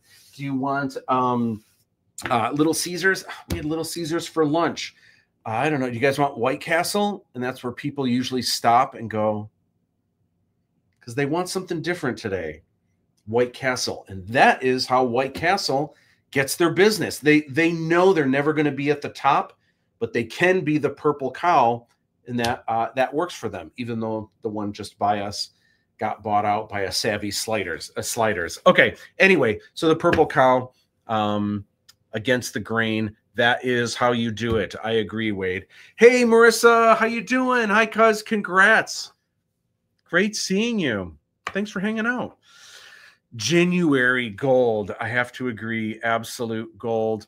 Premise Land, I am trying to leave this job, so let me know. Oh my gosh, if I could afford to have a full-time genius marketing person, that would be it. Cairo, Michigan, I don't think so. Oh, Cairo, Michigan would be perfect. I think it's just Cairo, Michigan. That would be amazing, though. Spain, not at first. It's in Portugal, but a couple months later, it'll be worldwide, and it'll absolutely be in Spain. Oh, my gosh. Casey and I last year were in I wanted to come hang out with family, but we were part of a cruise, and we didn't have time. I did look it up, and Uncle Dale was, I think, 12 hours from where we were, so we wouldn't have had time to go there and go back. But we went to Barcelona. Oh my gosh. And we also went to, I forget the name of an island that we went to, but Barcelona was such a cool, I was not expecting, not that I wasn't expecting Spain to be amazing, but Barcelona is my jam. Like that's my, oh my gosh, it's so artsy cool. Oh, no Spain for Uncle Dale, yet Portugal. Yeah, I don't make the rules. I don't know. I don't know why. But it'll be there. Months later, it'll be everywhere. Are we doing theatrical or no? I'm gonna chat about that. Okay, I am gonna chat about that soon. I'm sure. I was going to joke if Botswana or Burkina Faso were on the list. I have to settle for one of two. Yeah, it is on there. Botswana is one of them. All right, Premise Land is coming back. Okay, so the next thing is the streaming services that we are on at first, and there's quite a few of them, and there's going to be more. But this is the first phase. I'm going to talk about these phases and how it works. First up is Apple TV Plus. This one I was really excited about because this is the cat's pajamas. This is in terms of quality. And when I say quality, it's not even necessarily like acting and everything else. But the editing has to be good. The resolution has to be good. The sound has to be good. People's voices can't be cracking out or redlining or anything like that. It's got to be really, really good. And there were things we had to go back and forth on, but usually it wasn't anything technical. Any of the things got flagged were actually creative choices I made, and they just wanted to make sure. A quick example was there was a scene or two where people are just mouthing something out. They're on purpose. They're not even saying anything. They're just like, and then you couldn't hear their voice. Well, they weren't saying anything, but that got flagged. And then there was another couple times where sometimes characters have like robot voices, and sometimes it says what they're saying on the bottom, and then sometimes it doesn't. So that got flagged. Hey, how come this person has subtitles sometimes, but then doesn't other times? Well, sometimes, like if you watch a Star Wars film, not every droid needs to have it. And then sometimes, even if they have it in some places, it's just a little redundant. If a droid gets blasted and they go like, and you subtitled something they said before, if you put a subtitle when they get blasted and flail away, I mean, what are you going to write down? Like, ouch, that really hurt. You know what I mean? Or like zoinks. Or that screech R2 makes when. Like, yeah. Like, oh no. Like I feel like that can kind of cheese it up. And it also is taking away from the screen and making people read something unnecessary when they can, it's pretty obvious. So it was just like things like that. So once we got into that, that opened the doors for a lot of other places, including Amazon Prime. Woo. Fandango at home. And some people might be wondering, or maybe you were or used to be on Vudu. Vudu, I think, was owned by Fandango at some point. They bought them out, and slowly they've just transitioned all of that to Fandango at home. So I'm not even sure Vudu exists anymore. I almost didn't put this slide on, but a couple people were asking if it was on Vudu. So that's why I put that on there, because technically it kind of is, but I think that is all Fandango at the moment. Google Play. Have you ever watched anything on Google Play? No, I read a lot of things on Google Play. Oh, so it's like websites and stuff? Or no, I have like a digital bookshelf with all the stuff on there. I see. That kind of makes sense. Okay, don't laugh. My PNG isn't working here, so you can see the screen behind it. iTunes. Now, some of you might be saying, iTunes, wait, Apple TV Plus, why would it be on iTunes? iTunes, Apple TV, and Apple TV Plus are all different things. Even Plus is different from Apple TV? Yes. Oh. And I'm going to talk about those differences in a moment, but they all kind of get funneled to the same place. So they're different, yet they're kind of the same. I'm going to get into that. Hoopla. I had no idea what Hoopla was until this, but I've mentioned it to a couple people and they know all about it. So Hoopla is in libraries. And if you have a library card, most libraries have Hoopla. So what's cool is if you have Hoopla, you can watch this or rent it for free. And what's interesting, we get paid for it, and probably don't get paid a lot, but it's the library that pays us, and you don't have to pay anything. You get to watch it for free because your library is hooking you up. That is amazing. Super, super cool that we're on that. Now we start getting into stuff I don't know anything about. Verizon Fios. Is that just like watching movies on your phone or something like that? Do you ever do that, James? No, I didn't even realize Verizon had a thing. But like for movies and stuff? Yeah. I did not know that either. Vubiquity. Now we're getting into cable. So there's some cable stations. So there's Charter Communications. It's like Northern Michigan heavy. Is it? Yeah, it's like one of the most easily hacked things. Oh. But whatever, old people will see this movie. Okay. Spectrum, I know Spectrum is pretty big. I don't think it's big here, but I think around the rest of... Yeah, everywhere else it's pretty... Is it? Okay. Yeah, it's sizable. Does anyone have Cox? James raised his hand. I know there's a better joke in there somewhere, but apparently Cox is one of the cable services. Xfinity is like the big one here. Obviously, it used to be Comcast. So you can see it there as well. All right. So with all of these, so a lot of people may be asking, how does this work? Some people are asking, do you have to pay for it? And the answer is yes. I'll talk about the how and the why in a moment. But the first thing people are asking is, with all of these choices, all of these services, some of you that maybe want to support, you guys might be asking, which one should I watch it on? Which one helps you the most? Well, first of all, any way that you, at first, in this first phase is what we call, which is best. The first phase is called TVOD. So it's a video on demand. It's TVOD, which is for transactional video on demand. That means with most cases at first, except for one, it means you have to pay for it. Now, hold your horses. I know you're like, oh my gosh, I hate that. When I have a subscription, I already pay for Amazon Prime. I already pay for Apple TV. Now I have to pay for the movie. Why do they do that? Well, it's the first phase. This is what they often do at first for a lot of films. Also, you'll be happy to know, a lot of times when they put movies out, they usually are anywhere from $19.99, like right after it comes out in a theater. Sometimes it's $24.99. They will really milk it. You'll be happy to know there is a range, and the cost is at the most $7.99, at the least $3.99, depending on some variables. Yes, you have to pay for it. The one exception is Hoopla.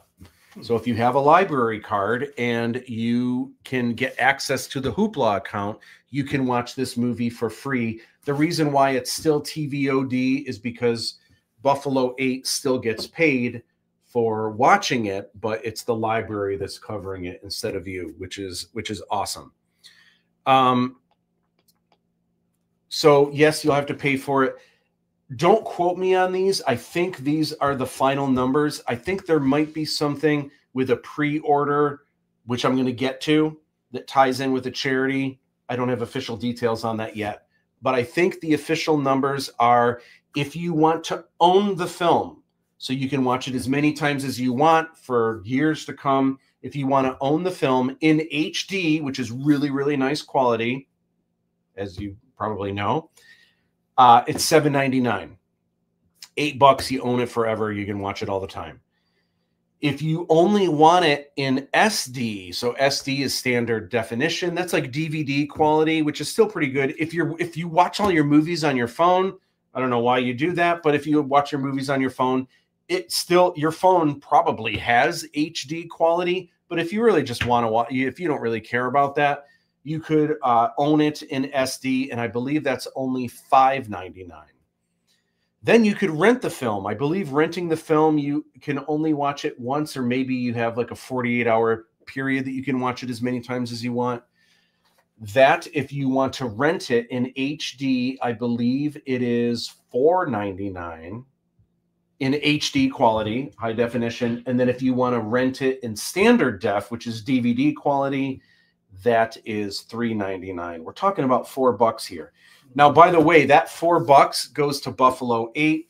A percentage goes to me. I have a sales agent that I have to give a percentage to, and a lot of these places don't pay a lot.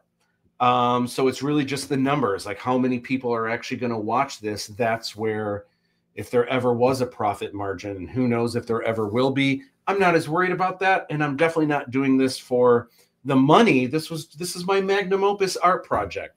But at first it is going to cost a few dollars. That's just the way it is. Some of you might be asking, okay, any way you slice it, which is the best? What is the best way to see this film? I do have an answer. The answer is Apple. Apple TV Plus, iTunes, Apple TV. That is the best way to see it. And I'll tell you why. For one, the resolution is going to be great. The streaming, like, it isn't going to lag any of that stuff. But there's an even more important reason why Apple TV, if you have it, or if you have iTunes, or if you have Apple TV Plus, there's a reason why that's the most important. And that is something new. The movie comes out on January 3rd. The pre-order date for Aladdin 3477 is December 20th. So it's 5 days before Christmas. This is the first day that you can pre-order on Apple TV Plus, Apple TV, and iTunes. There is a reason why the push is for Apple if you have it. Really, I just want you to see the movie. But if you have options and you have a few of these that you can watch it on, my choice would be Apple. Here's the reason why. Apple does not pay the most. That is not the reason. But for the most part, because we're not a huge studio that has expensive handshakes that we're able to do with a lot of these streaming services, this is not the kind of film when you open up Amazon Prime or Apple TV on January 3rd, you're not going to instantly see Aladdin 3477 across the screen out today. We're gonna get a banner. It'll have a banner for sure, but not right when you open Amazon Prime. Amazon Prime is going to have the new Lord of the Rings thing that they spent millions of dollars on, or out today, a new Marvel movie that was just in theaters or something like that. However, so the way that you will find these, if you keep scrolling and maybe new sci-fi movies, like it'll pop up there, new fantasy, maybe new action adventure. Obviously, if you just go to search and start typing in Aladdin, obviously it's going to pop up then. But there is one thing that may happen, and that is on Apple TV, Apple TV Plus, and iTunes. During this window, and I think into the first week, if we can get 500 people or more to pre-order or watch this film on any Apple device or product, we will automatically go into their new and noteworthy section. And that does come up right away. Oh. And so that's, again, it's not something we pay for, but in order to compete with the big peeps, we have to get in on that pre-order. So that's the big thing that we're trying to do. I don't know if we can do it. I know we're going to have well more than 500 people watching this on day one, but are we going to have more than 500 on Apple devices? I don't know. That's going to be the big push. I've never found myself in the position to push an Apple product, but for your sake, Matt, I will try. Well, here's how it works. Some of you might be saying, okay, what's the difference? Apple TV Plus, Apple TV, and iTunes. What's the difference? Like, what's going on with these? Okay. So it started obviously with iTunes. So it was music, and then it got into movies, and sometimes if I'm renting something and I want to watch it in my home theater, I have Apple TV that pushes it over there. But sometimes I'm working and I just want to watch it on my computer. So sometimes it's easier for me just to go into iTunes, rent it if it's not free on one of the other services. Again, for just a few dollars, I can buy it and I can watch it on my computer. I have a 27-inch screen, so it's not like a giant movie screen, but you can see it pretty clearly. So that was kind of the first way. Then Apple TV came out with a device. Now, the way Apple TV, and the reason why this is cool is your Apple TV device, you can access iTunes, you can kind of access what's on Apple TV, but also you can access your computer. So, for example, this was really cool during the time we were filming Aladdin 3477. I was able to make rough edits on my computer, and then through Apple TV, what I was doing, I was putting them on my home account for like home movies and stuff in iTunes, I was able to bounce them to Apple TV, and then we would watch it on the big screen in my my little home theater over there. Then obviously to compete against Netflix and Disney Plus and everything else, they eventually came out with Apple TV Plus. So the difference with Apple TV Plus is even if you don't have Apple TV, which is the physical device, even if you don't have iTunes, which is like if you have an iPhone, like your music and everything, you could still pay for the Apple TV Plus app. So this is where all of the shows like Shrinking, Ted Lasso, those are free when you subscribe to Apple TV Plus. And they have a bunch of things, like if you buy certain products, sometimes you get Apple TV Plus anyway, I think. So they're all kind of the same thing. So some of you might be asking, well, wait a minute. So you need 500 people on Apple TV Plus? What if I have iTunes, or what if I have Apple TV, but I don't have Apple TV Plus?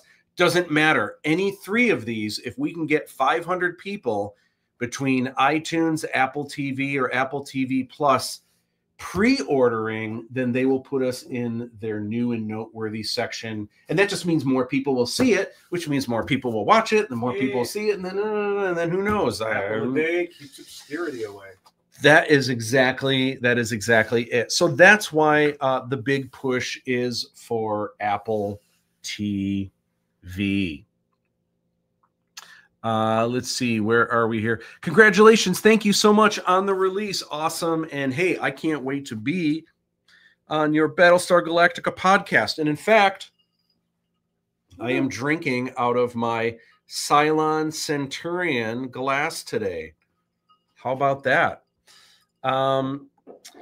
Ted is back with us, and he says, I like Culver's. Yeah, Culver's has, I don't know that I've ever had food at Culver's and I've been like, oh my gosh, it's amazing. But I mean, it's good, and they got ice cream and cheese curds, concrete mixers, yeah, cheese curds, mushroom and Swiss burger, where they push the mushrooms into the meat. Is it actually better than, say, Dairy Queen that has a lot of that stuff? Oh, it is? All right. I stand corrected. Like, I would run into a Culver's to save an employee from a burning building. I wouldn't run into a Dairy Queen. I'd save the dilly bars before I save the employee. Oh my gosh. Don't quote me on that. That is off the record. Into the Aladdin verse. Oh, I like that. Good. Yeah. A cheese curds. Yep. All right. So next up. Okay. So we're talking a little bit, just so you guys know, like, what's the difference? So what are all these different, these are phases. Like, why can't everything come out at once? And is it ever going to be in movie theaters? Like, what's going on with all that? Okay, well, this is kind of, for those of you that don't know, let me just kind of explain how this works a little bit. So the first phase, and this is not always the first phase with how films come out, but you're starting to see this a lot more, where the first phase is TVOD, and this stands for Transactional Video on Demand. So there's three different kinds of VOD services, and they're not always released in this order, but let's talk about them. So there's SVOD, TVOD, and AVOD. And I think usually the way you usually see it, some of the bigger movies, again, Marvel movies, Star Wars, things like that, probably go in this order: SVOD, TVOD, AVOD. The rest of movies that aren't like a huge blockbuster, it's probably TVOD, SVOD, and AVOD. So let's talk about these. So first, we'll just go in the order they have. SVOD, that's subscription video on demand. And if I go to the next slide here, this kind of gives examples. So subscription-based video on demand, that's like Netflix, Hulu, Amazon, HBO Go. That's where you subscribe and you automatically get everything for free. Is HBO Go different from HBO Max? Yeah, this might be a little bit older, so that's the same thing. I think they just changed it to HBO Max. And it might be for a while that HBO Go was slightly different. Like, that might have been only on the computer, and then it went to TV or something like that. But it changed for some reason, and I don't remember exactly. I used to know, but I can't remember what the difference was. Okay, so that's SVOD. Will we have SVOD? I know that we get tested for that. There's a branch for it, but I don't know that we're going to do that. Part of the reason why SVOD is starting to disappear. Now, SVOD is obviously still Netflix. Obviously, it's still Disney Plus, which should be on here. Obviously, Hulu is like that. But what you're starting to see, Amazon, what you're starting to see is places like Hulu, places like Amazon. When you go there, it used to be everything was free. I'm paying for this service. Now, when you go to Amazon, the first thing you see, like they'll have brand new movies and you have to pay for them. TVOD, what's up with that? I thought, what am I even paying for? You keep scrolling. Where's the free stuff? Where's the free stuff? Well, then you get free with ads. Well, I'm paying for this subscription. What the heck, right? So even though it's SVOD, sure doesn't feel like it's SVOD, right? So the game is kind of constantly changing. And again, it's these bigger companies grabbing dollars. Oh, you're subscribing? Well, hey, what about still paying for? How can we get more money? And then Hulu, everything used to be for free. Well, now it's free with ads. You don't want the ads? Pay just a little. It's just another couple bucks a month, you know? The whole point of streaming was to get away from commercials and televised like structure. And here we are going back to we're back to cable. I mean, yeah, I like commercials with dogs as much as the next person, but come on, man. I just want to watch a movie. So TVOD, as we've discussed, this is where I'd say most movies are probably starting with this now. And that is viewers can access content on a pay-per-view basis. So you're paying for it either to own, a little bit more to own it, a little bit less to rent it. And again, everything is data, right? So you're paying a little bit more for HD, a little bit less for SD. Some people don't care. Some people just want to see the movie and get the gist of it. They don't care if they're watching DVD quality. We're back to pay-per-view. Yeah, so then so examples of TVOD would be iTunes. Okay, so that's a really good example where SVOD would be mostly Apple TV Plus, but TVOD would be iTunes, although obviously some of these are interchangeable. Google Play is TVOD. Amazon Prime, you see this in both, obviously. YouTube, so sometimes people put stuff for free on YouTube, so YouTube would, and you can see here, YouTube is also AVOD, but a lot of movies you can watch on YouTube, but again, you're paying the extra bucks for it. Okay, so another phase that we are going to have, and I don't yet know if this is the next phase or not, but another phase that's going to be happening in just months is AVOD. And AVOD is free access to all content with the interspersion of ads. Buzzkill, right? Okay. So it's going to have ads, but it's going to be free. And then we make a little coin just because of the sponsors, the ads, obviously. So examples of that here, this is probably a little bit older, but examples would be Hulu is like that now, unless you have Hulu Plus. YouTube is like that. If you kind of put something for free, it's still going to have ads. Crackle, I've never watched anything on Crackle. I forgot about Crackle. Another example, some people were asking about Tubi. Tubi is like a big one that's AVOD. So I don't yet have a list for AVOD. It's a pretty good guess that will be on Tubi, but none of that has been 100% confirmed yet. So I don't have any of these. I don't have anything that I can say for sure that we're going to be on. I can only say for sure we are doing AVOD. We'll be getting to that. The other thing that was kind of a buzzkill, I had asked, when we get to AVOD, do we get to choose where the commercials are? And with the exception of one place, the answer is no, you never get to choose. Now, they might use AI to try to go through the film and maybe try to figure out where the good places would be, so it isn't just like someone chatting and halfway through the sent bounty, and then it's louder, right? And then as soon as it cuts back, the person finishes the sentence. But you have to turn the volume up so you missed it. Yeah. You have to go back, and it's just, it's a mess, right? Jokes on YouTube, I use a video ad blocker. skips all the. And you don't have to pay for it's just a free add-on because everyone's sick of ads on YouTube. But if it gets coined to you, Matt, I will turn the blocker off. Well, Aladdin 3476. We're talking about pennies here. Either way. I mean, obviously it's appreciated, but honestly, it really does not pay a lot. No complaints. I'm just thrilled the movie's coming out and on some of these really cool streaming services. I'm just thrilled, and I can't wait for everyone to see it. I know everyone's going to love it. So AVOD is going to happen. So there is one streaming service where you get to choose, and that is, I believe, Pluto. You get to choose. Oh, you on Pluto? Oh, I don't know any of the AVOD. Honestly, I don't know. I the only reason I know that, honestly, is because I asked if there are any AVOD, if we get to choose where the commercials are, and the answer was the only one that lets you do that is Pluto. So I don't even know confirmed if we're going to be, and I also don't know which phase AVOD will be, but I do know that we are going to be doing that. Hey, Pluto's cool. Like, there's a whole channel of just nothing but Godzilla films at one point. Awesome. Okay, so AVOD is going to be one of the next phases. I just don't know which one. Next up is Blu-ray, and I know my Kickstarter backers are excited about this. The ones that are getting the Blu-ray and DVD, I believe they're going to be coming out at the same time. So one of the phases is going to be physical media, but I don't know when that'll be, if it's going to be this next or if it goes to AVOD next. I don't have anything official on that yet.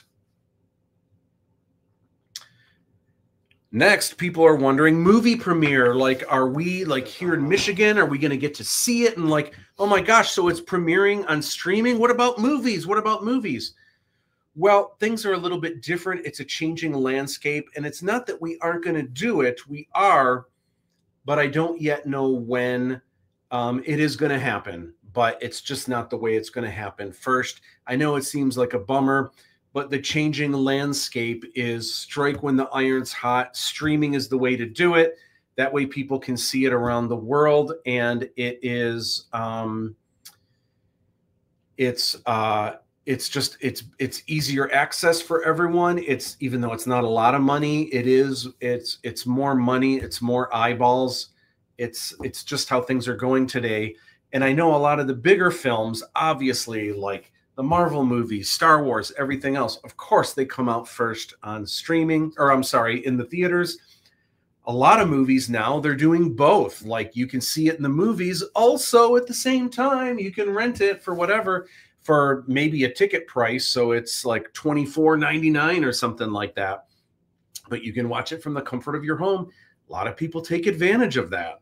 I did like the George Lucas approach, like release film, spend the year talking about it, marketing the next one, and release film. But you know what? You're right. Changing landscape. That's how Terrifier did it. Dropped the first one on streaming, felt it out, saw that it did well, and like, oh, you want more? Well, guess what? Our second one will now have both.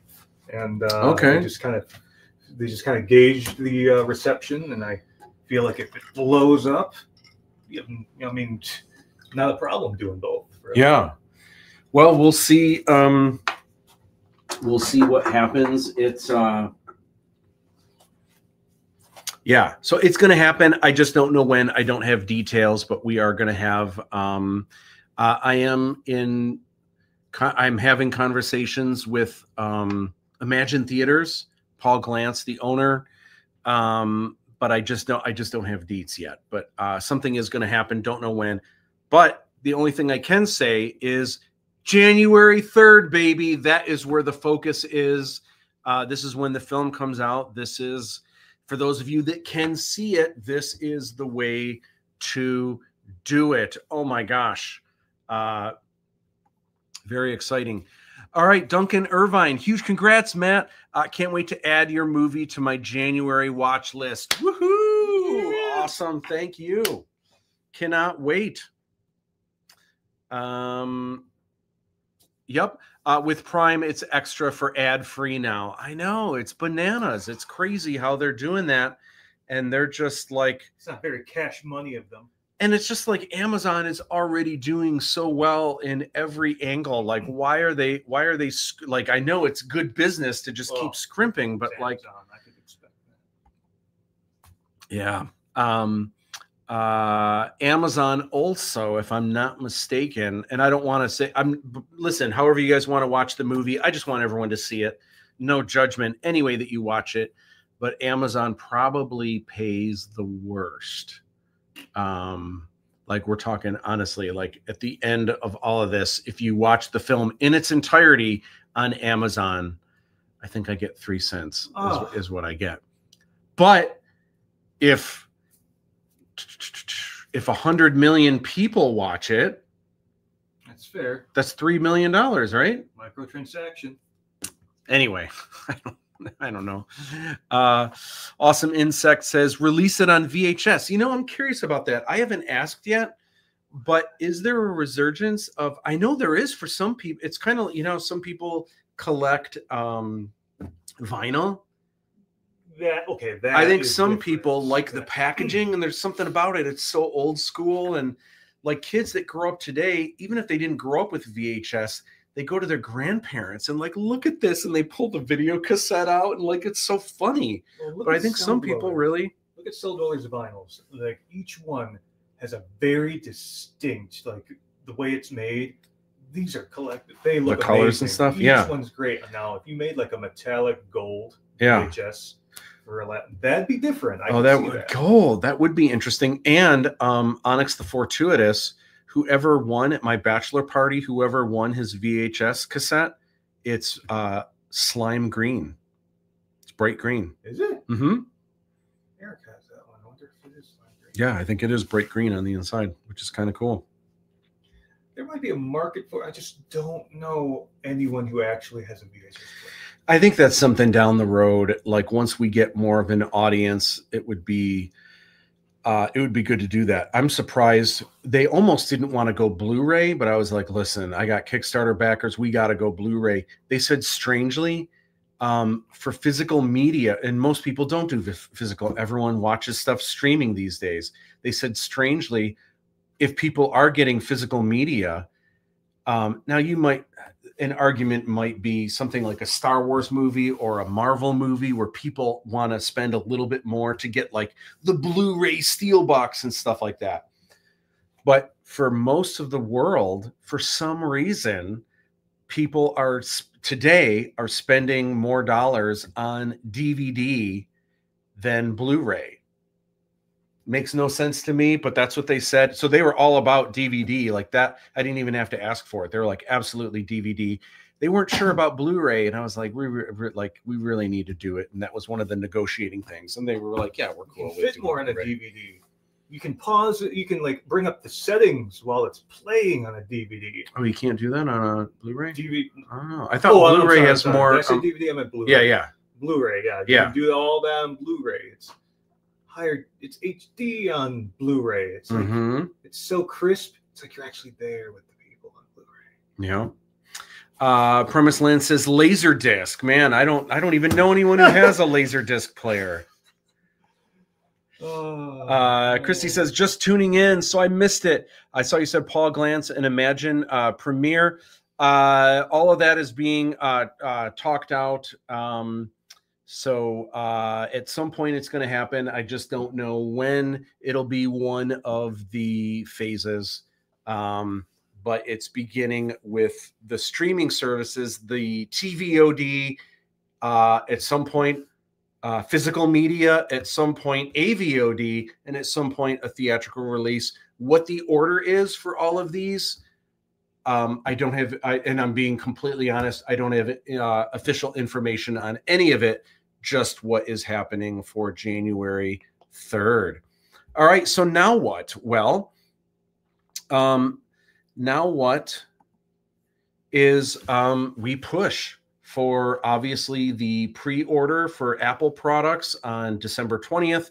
And we've got lots of fun marketing.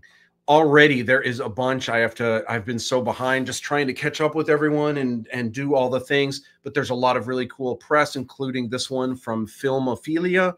So check that out. But I'll be sharing a lot more of these articles. Man, there's just so much going on. It is so cool. DTE says DVD is nuts. The only way I see that is in Walmart bulk bins. Yeah, it's crazy. And maybe it's something that's a little bit more in rural areas where DVD, people that don't have streaming as much or cable as much, or countries and stuff.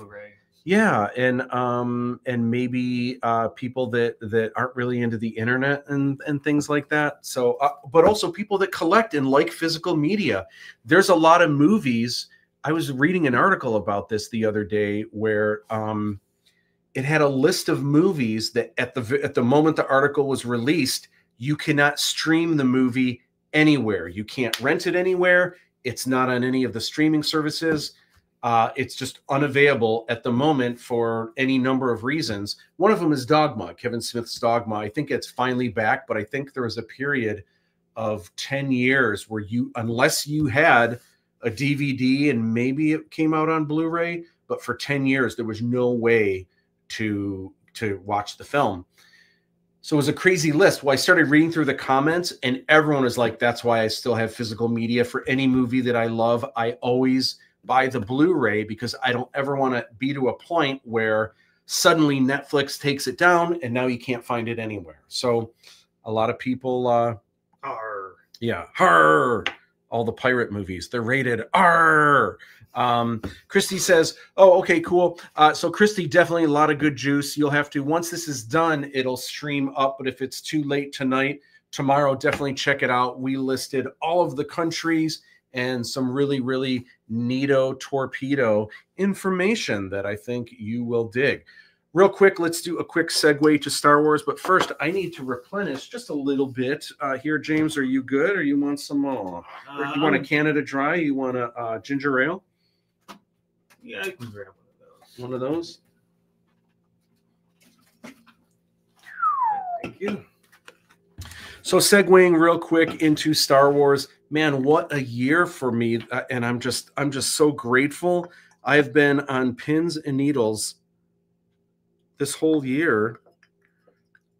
Married, baby boy, Star Wars 30th anniversary, and now finally Aladdin 3477. You know what's crazy about Aladdin is for the longest time, even when we were filming, even when we were done filming, obviously the biggest question people ask, and it never bothers me, I never get irritated when people are like, when's the movie coming out?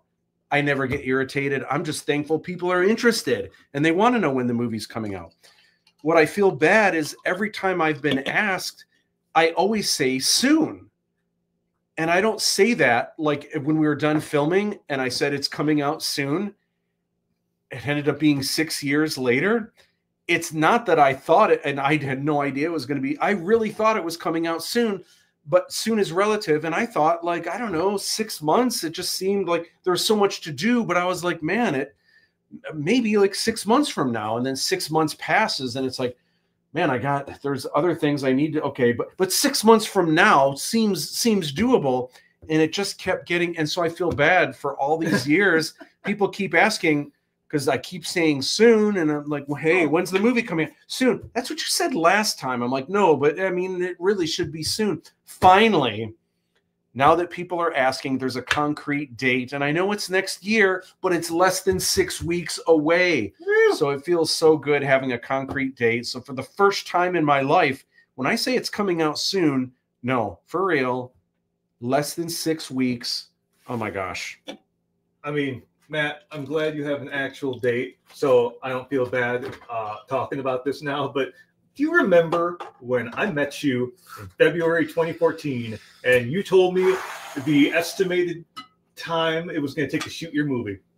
Yeah. You said we would be done in May that year. In May? Yeah. I was like, I don't remember. Man, we barely even started. We started filming, I think, at the end of... We started filming at the end of March and then into April. But yeah, in May we had maybe 8 scenes filmed or something like that across what has become 3 films. Anyway, yeah, bananas. I thought, what I do remember, I remember once we kind of got into filming, I thought it was going to take 4 months, 5 months at the most, but I also thought everyone was going to be showing up every day, helping build sets and stuff. everyone has jobs and everything, and I get it, but so it was a huge miscalculation, but man, I just kept pushing, and I'm just so grateful for everyone's help every step of the way. All right, Star Wars. Lots of stuff that came out this year. Obviously, the big show in Germany. Nice. Illustrating Star Wars that shows the process. Check out these videos. The history of the R7 droid, which I was the first Star Wars illustrator to illustrate what that looks like. Okay, Aladdin 3477. Aside from all of the cool movie stuff, I have a new reveal, and that is the cover to the art of Aladdin 3477. I am going to be releasing a bunch of looks at pages. I think this week is the first week on my calendar that I'll be sharing a bunch of cool, like if you're on Instagram, you kind of swipe through like a bunch of the pages. I think this week is the first time I'll be unveiling some of that. But for you guys on the lounge, I wanted to show the cover. I had been showing this. This I thought was going to be the cover, and for a while I really liked it. I just thought it was cool and artsy, and it almost looks like Aladdin did this crazy like futuristic graffiti or something like that. But I just wasn't feeling it, and I really felt like because the movie poster and the key art just has that really cool explosive vibe. I know this is kind of similar to what you've seen before, but I just thought this was a little bit more reflective of what the key art vibe is now. I hope you guys dig it.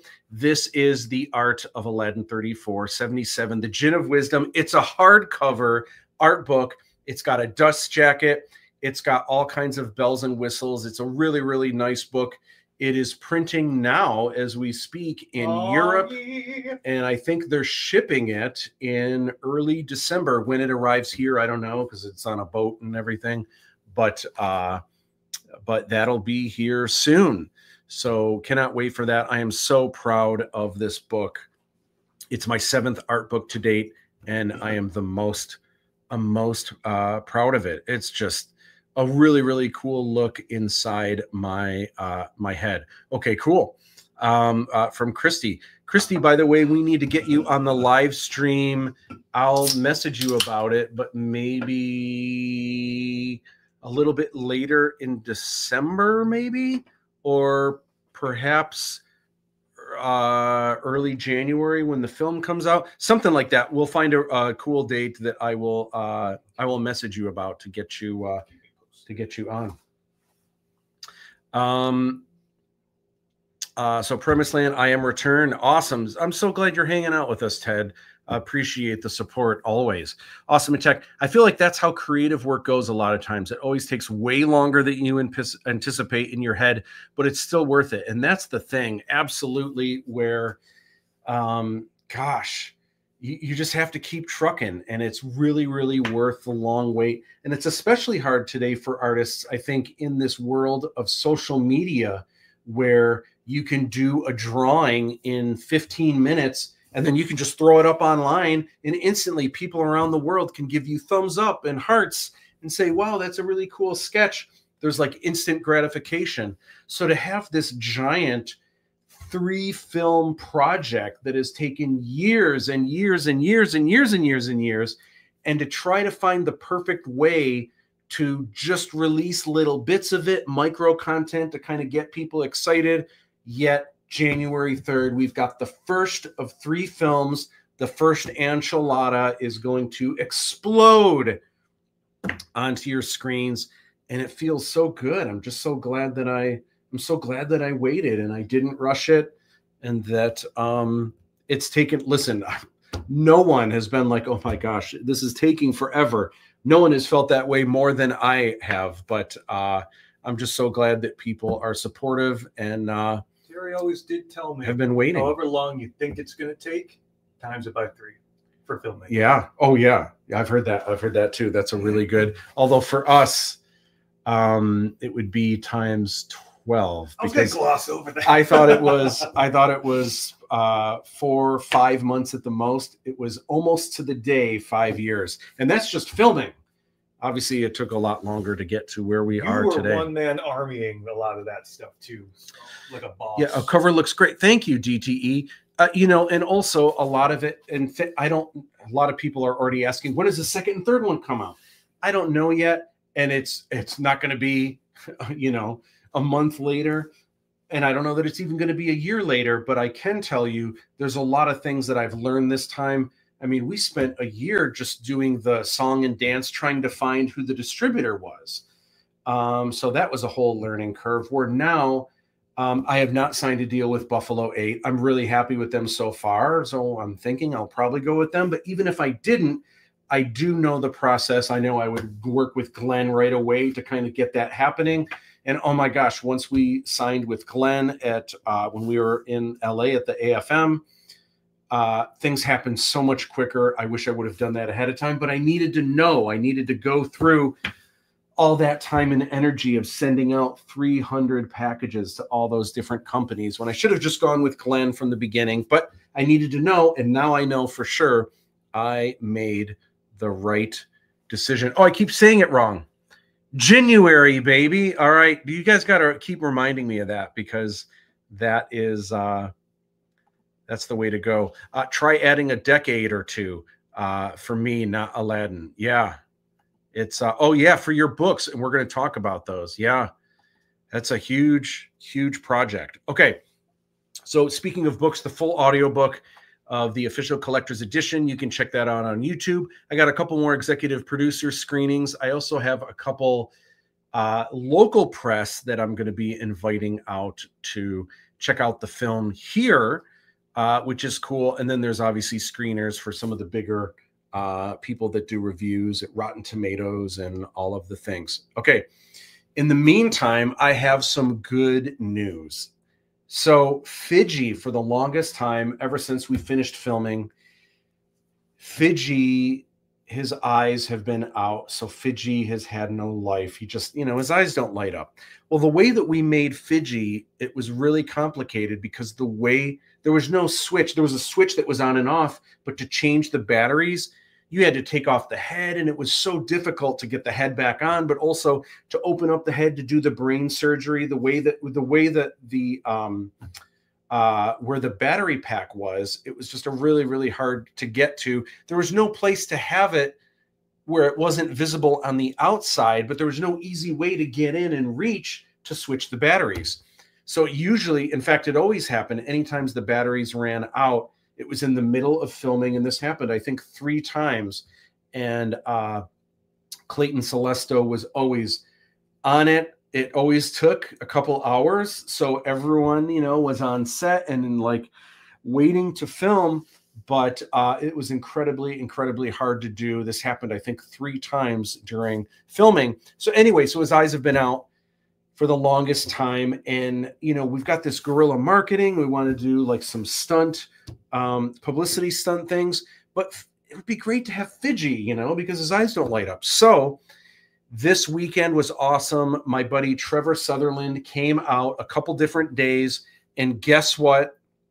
Here is Trevor. We got Fidji up and running. The eyes light up. And here's the other cool thing that we did. We actually have a battery pack that's easy to access. So from here moving forward, there's a really, really easy way. If Fidji's eyes go out, we can simply change the batteries like that, and it's going to be amazing. So I suspect in the next 6 weeks, you're going to start seeing Fidji in some things, maybe out in public, and it's gonna be wild. So with that, I'm curious. Do you guys have ideas? Like, now it's on. I know I've been asking you guys for 2 years. Do you guys have ideas? What would you guys be into? Would you like a contest like this? Do you like secret messages? Do you like poster pieces that go like this? I know a lot of people. In fact, some people have left comments. Some people left comments even when I was releasing the pieces, like, bro, we get like, it's, you know, just show the poster. just show the movie. Enough with the marketing. Like, we're over it. We just want to see the movie. Okay.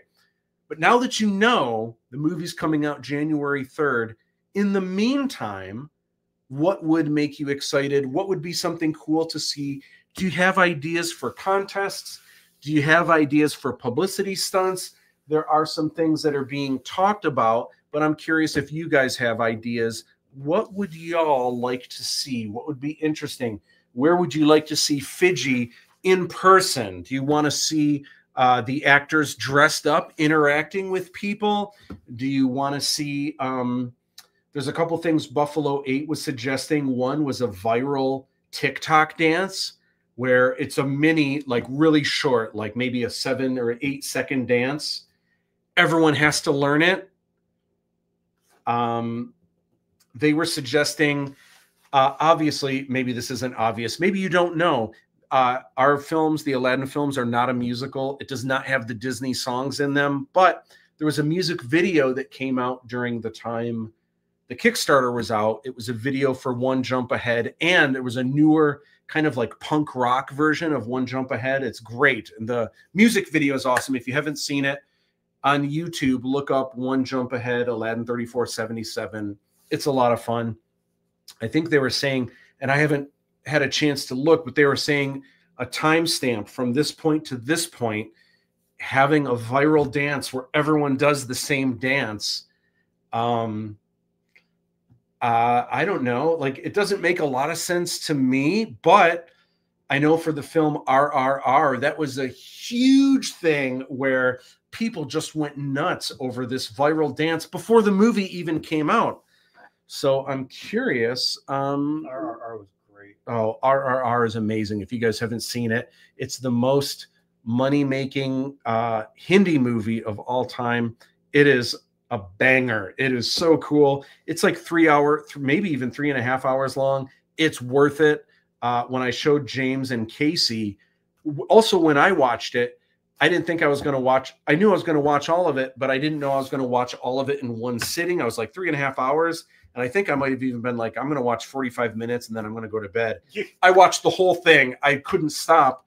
And then same for like 3 in the morning. Yeah, it was funny because Casey and James, we were going to see my buddy Scott's band play, and it was already like 11 o'clock at night. And I said, hey, there's this movie.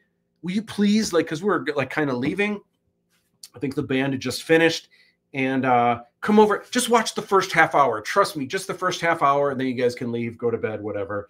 So it was like midnight when we started, and no one wanted to leave. It was like 3:30 in the morning, way past Casey's bedtime, that's for sure. Amazing. Watch the whole thing because it was just so good. RRR, don't miss it. Feels like 2 different movies at some point. Does anyone have any suggestions, marketing, anything you'd like to see in the meantime? Anything that you think would be neat? There are going to be some like behind the scenes videos. There is a draw this in your own style that is going to be unveiled this week. A new 12-month calendar with shirtless Eric. 12-month calendar with shirtless Eric. Yeah. I can get. Curious, what are your thoughts on that? January, baby. Fidgy 2.0, amazing. Yeah, so glad that Fidgy has life. There's a couple things that we did. We also were able to tighten the head a little bit more. Fidgy's head got loose to the point where when Fidgy was turning left and right, it got to a point where his head could only go this far this way, but then could go really far this way. So it made it awkward for shaking the head no. It was like it had to turn this way and then shake its head no. So that's been a little bit more centered. It's just got a better feel to it. We've just kind of tightened some things, adjusted some things, and still in your studio. Okay. Yeah. And I'm gonna wait because there might be a perfect opportunity to unveil Fidgy, maybe on the live stream, but maybe something else. If you guys have ideas, let me know. All right, fan mail. Let's grab the next one. Not really. I have no idea what's inside here. Let's find out. It is mail. Makes me want to wag my tail.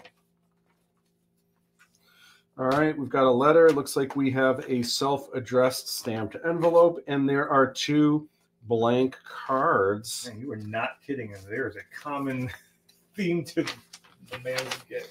All right, hello, Mr. Bush. This is my favorite time of year. This is from Christmas time a year ago. I feel bad, but at least I'll be returning this just in time this year. Yeah, I'm a little behind, and sometimes they get mixed up in stacks. I love all the decorations and the holiday music too. Sometimes in Florida, with the hot weather and all, it is hard to get into the holiday spirit though. Sweating while you're carrying a trunk full of gifts into the house is not fun. What are you going to do with all that junk? What would be a great gift will be some signed cards and signed sketches from you. Thank you very much.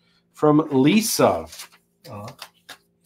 All right, you know what? Because I'm in the holiday spirit, and because you waited so long, I didn't realize this was from Christmas way back when. Let's do up some cards really quick. So one thing that I might do, of course, I have my trademark Stormtrooper.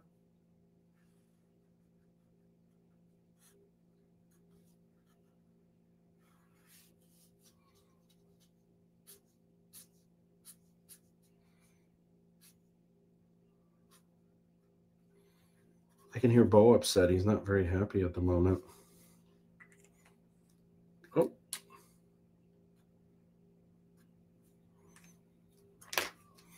Stormtroopers, I always say this every time, they're the easiest to draw because their armor is white. So if you're drawing on a white surface, you don't really have to shade a whole lot in.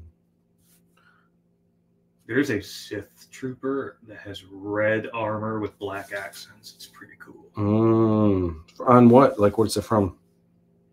You know, I don't know the exact source of the media, but it's represented in Galaxy of Heroes.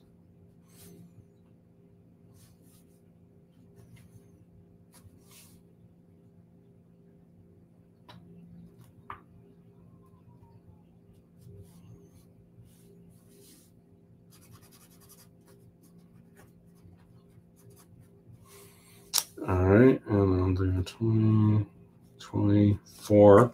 Then we need to do something Aladdin related, right?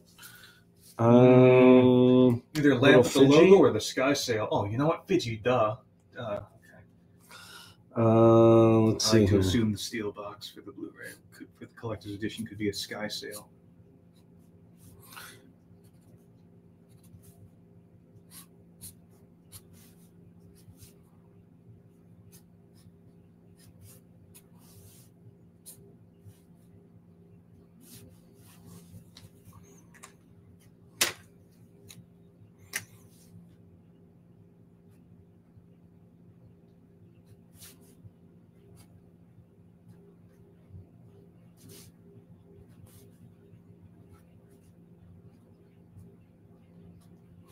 I mean, look at it. He's so cute, right? Let's see here. And then we've got little buttons there.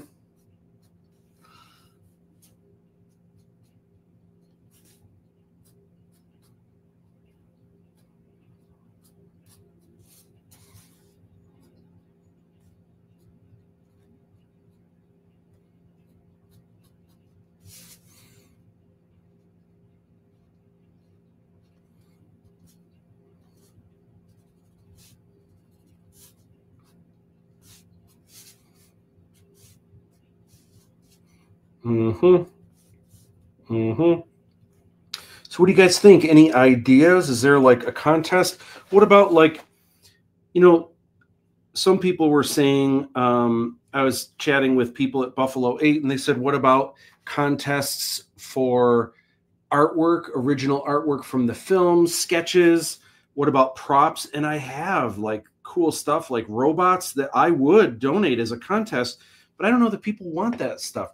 Do people really want like props, original props, man, and like original every artwork contest at that point? I'm just not an artist. Anyway, so there is Fidji. We'll do a nice little. Didn't you you have pages from the storyboards, or was that for Kickstarter? I do, yeah, and that's for. But I have more. I did pages were part of the Kickstarter. Fiji. Sign here. Did I spell that wrong? Oh my gosh. What is wrong with me? Aladdin 3477.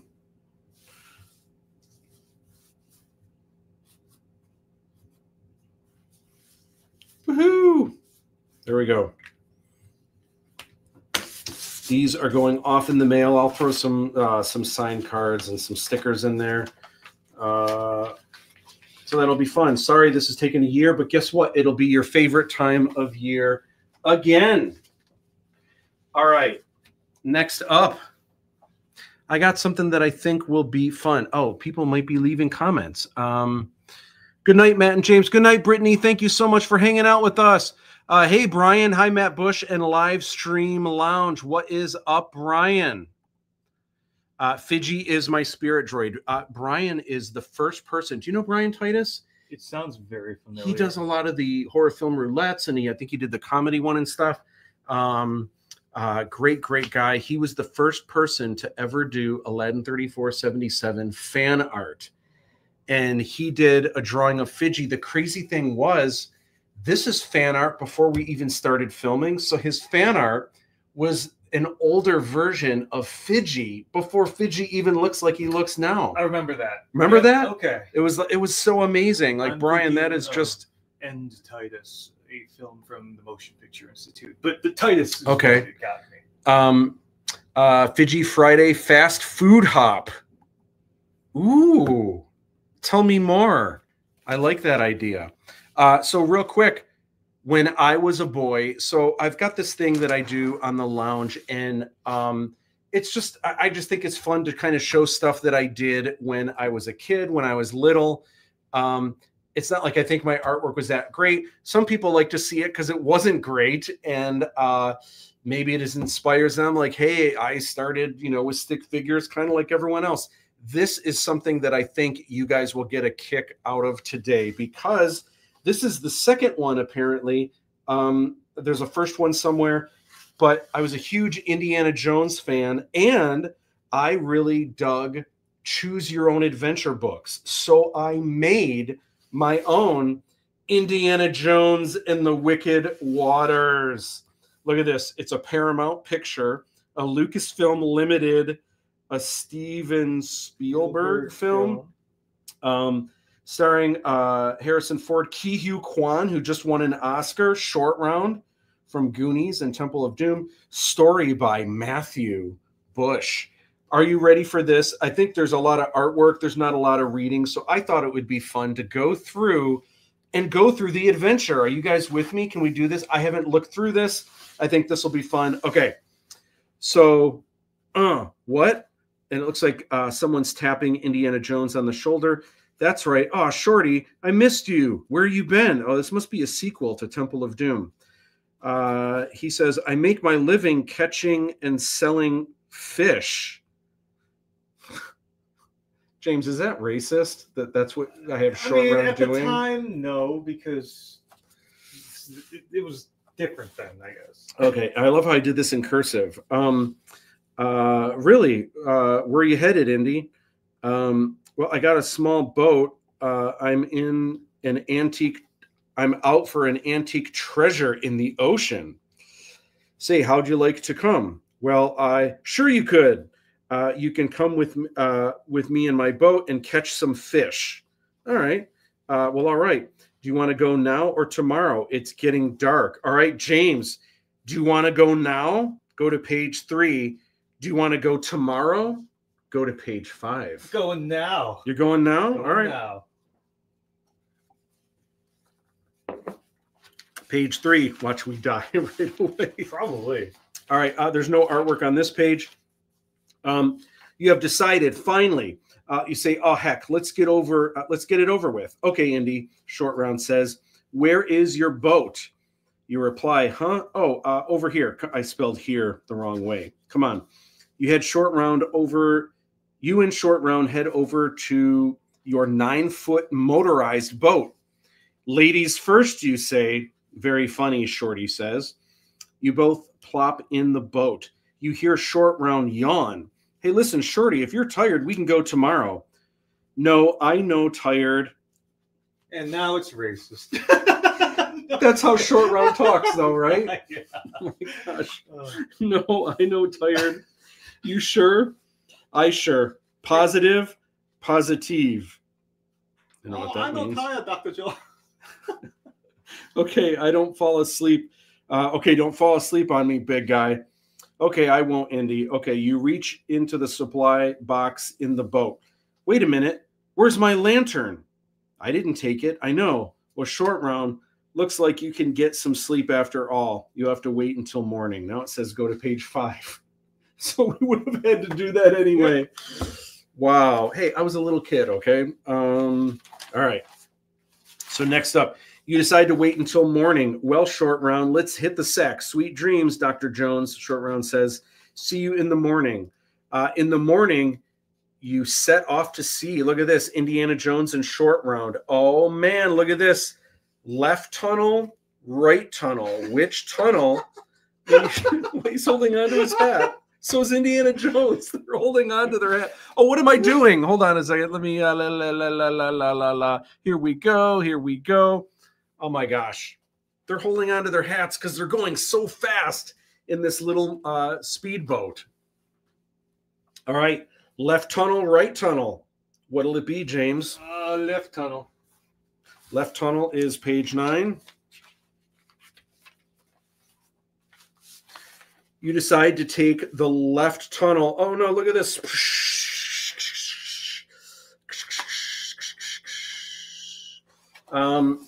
Suddenly, your ride gets bumpy. Whoa, Dr. Jones.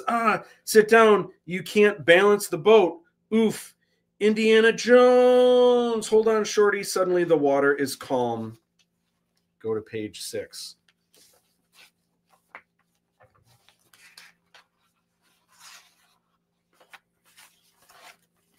Oh, it was calm, but look at this. A waterfall. We're going over. Sploosh. Splash. Oh, splash. Dr. Jones.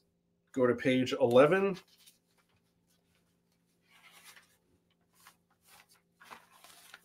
All right. You are drifting. You suddenly wake up. You are rescued. Oh, you're rescued. Spelled wrong by Short Round. Hi, Dr. Jones. What does this say here? Hi, Dr. Jones. Oh, okay. I thought it said something else. I don't have my glasses on. Hi, Dr. Jones. You and Short Round keep on going. Then you're hit by a big bump. Shorty falls into the water. Shorty! Another bump comes and you fall in. Oh my gosh, look at this crazy octopus. If you want to fight, go to page 4. If you want to go to shore, go to page 7. So obviously it's got Short Round. You could maybe escape and go to shore. No, you don't leave. You don't leave the Asian, because that would be racist. Yeah, right? it'd be racist. Go to page 4. Okay, so we're gonna go to page 4. Page 7's for racist.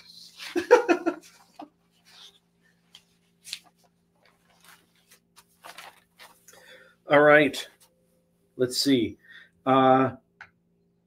Descent. Oh, doesn't do any. Oh, he's shooting the octopus. Doesn't do anything. So Indiana Jones takes this. What? He takes the motor off the back of the boat. Somehow it's still running. And look at this. He chucks it through the air. Is this underwater? Oh, yeah. It is, because look at, there's the air bubbles. He chucks this motor prop engine through the water. Oh, go to page 8. This isn't full color, but that would probably be blood there. Go to page 10. All right. Wow. Wow. Come on, Shorty. He's dead. And then, so they're back in the boat, and it says, Shorty, we're not out of this yet, because look at a shark fin, but not just one. There's 4 sharks. Look at, he swears here. If you stay your ground, go to page 12. If you fight, go to page 15. Well, clearly we fight. All right.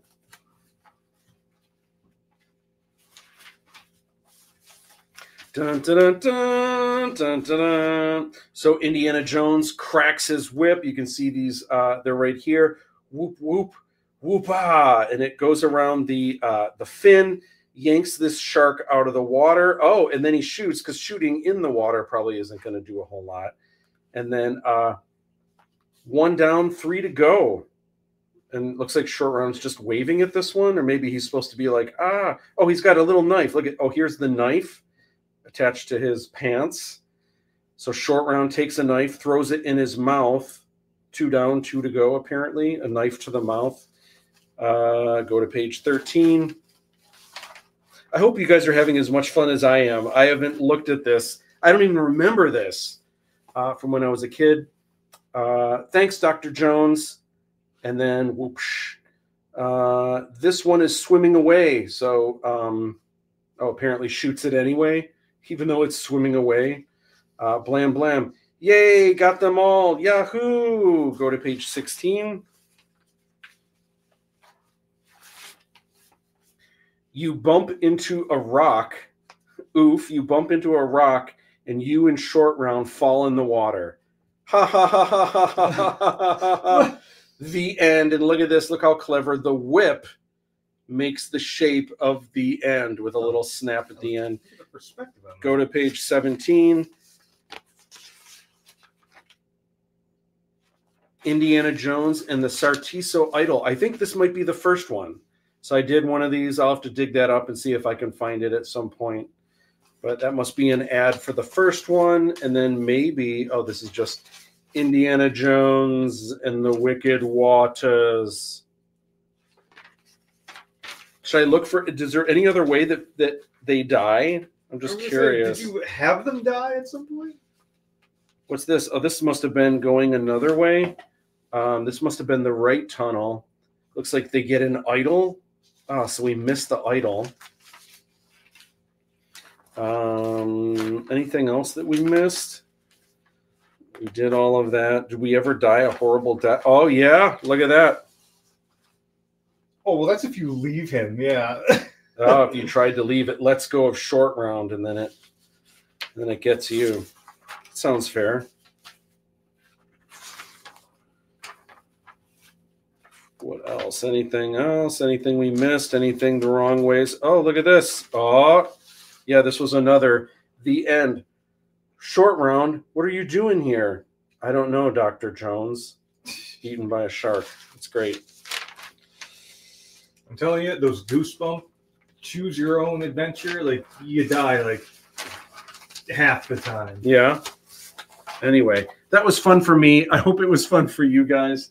What a riot. All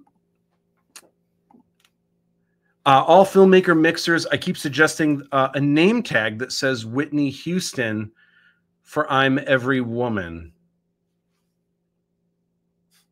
James is... Are you... What?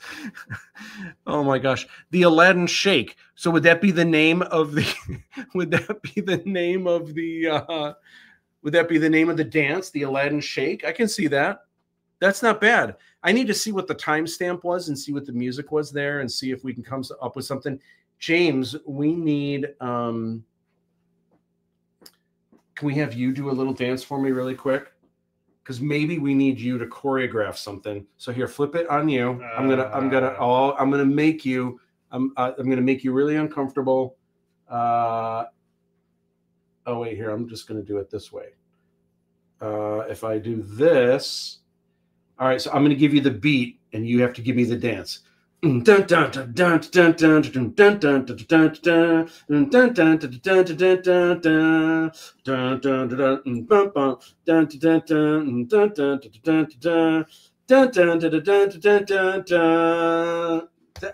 James, look at he's still going. He doesn't even need the beat. Oh, we got to add that. That has to get added. Oh my gosh. Yeah, and like the big isn't there a viral dance from there is a viral dance from the new Deadpool and Wolverine movie with the bye bye bye dance? Yeah, but that was already in sync. And was that exactly the dance that they had, or did they modify it a little bit? Yeah, that basically just made itself. It wrote itself. Aladdin 3477 movie 4, choose your own path with the remote. How crazy would that be? Black Mirror did that on Netflix, and actually, really, it actually did work. You just once it reached a certain point, you selected what direction you were going, and Eric showed that to me. Interesting. I'm surprised they don't do more stuff like that. I tuned into this at the perfect time, Trevor Sutherland has. Trevor, geez. I should just show you really quick. You'll have to watch this again, but we chatted all about the adventure that we had this weekend, and how wild it is that Fiji lives. So exciting. Thank you so much for all of your help this weekend. Super, super cool. Can't wait to show it off. Final Destination 3 did it with the DVD too. Interesting. I know the Clue, didn't the Clue movie have that, or was it just that it had 3 different endings?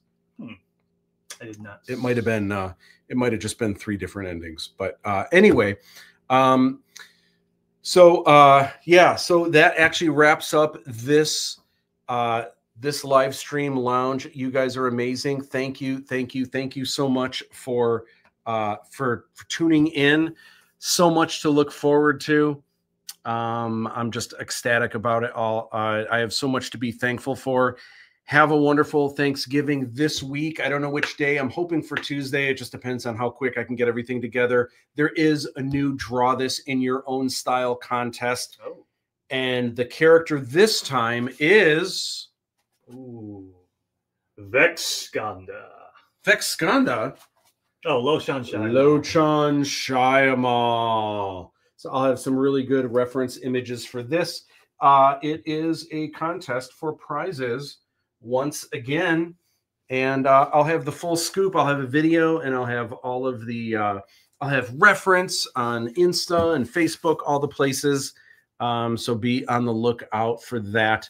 Lots of new videos, lots of new fun things happening in less than 6 weeks before the film comes out. Cannot wait.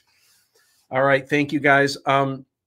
Again, real quick, Macomb College classes are available in January. There's a new mezzanine that's open right now. You can't see it here, but it's really cool. Design classes, digital illustration classes, animation classes, film and video production. This is a huge cyclone wall. It looks tiny here. This is huge. And here is one of my rooms with normally we do figure illustration in here, all the things. This is the kind of goofy stuff I draw on the board. It's what's really important, Australian breakdancing. That is the live stream lounge. It is an official podcast on YouTube.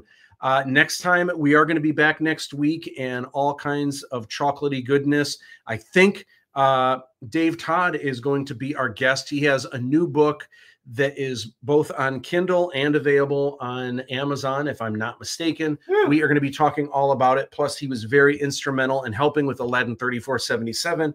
Lots of cool stuff to chat about. Thank you, DTE. Good night, dudes. Exciting times. Thank you so much. And with that, that is the live stream lounge. Woohoo! Thank you, everyone. See you next week.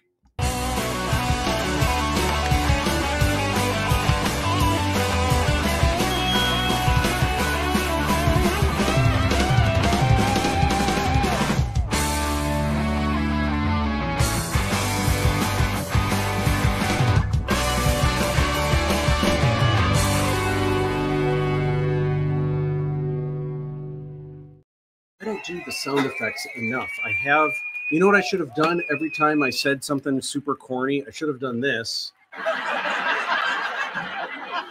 And then anytime I mention Fiji or like a robot or something like that, missed opportunities. I keep forgetting. At your disposal. I keep forgetting. All right, guys. Peace out. Thank you so much. Whoops. Thank you so much. Did you enjoy class today? If so, give me a like. If there's something you'd like to see me cover in a future video, let me know what that is in the comments below. Be sure to subscribe if you haven't already. I've also got a video series called Sketchbook Challenge that helps your drawing, creativity, and fill up an awesome looking sketchbook. Plus, there are videos on You Can Draw Star Wars, Hollywood is Dead, and sneak peeks at the Aladdin 3477 Motion Picture Trilogy. In order to not miss any new videos, hit that notification bell. Sharing is caring, and it's great to inspire your friends. Share this video on social media and your friends will share awesome art tips they find with you. If you're on Instagram, you can follow me at Matt_Bush_Instagram. I'll see you back in the classroom soon. Don't be tardy.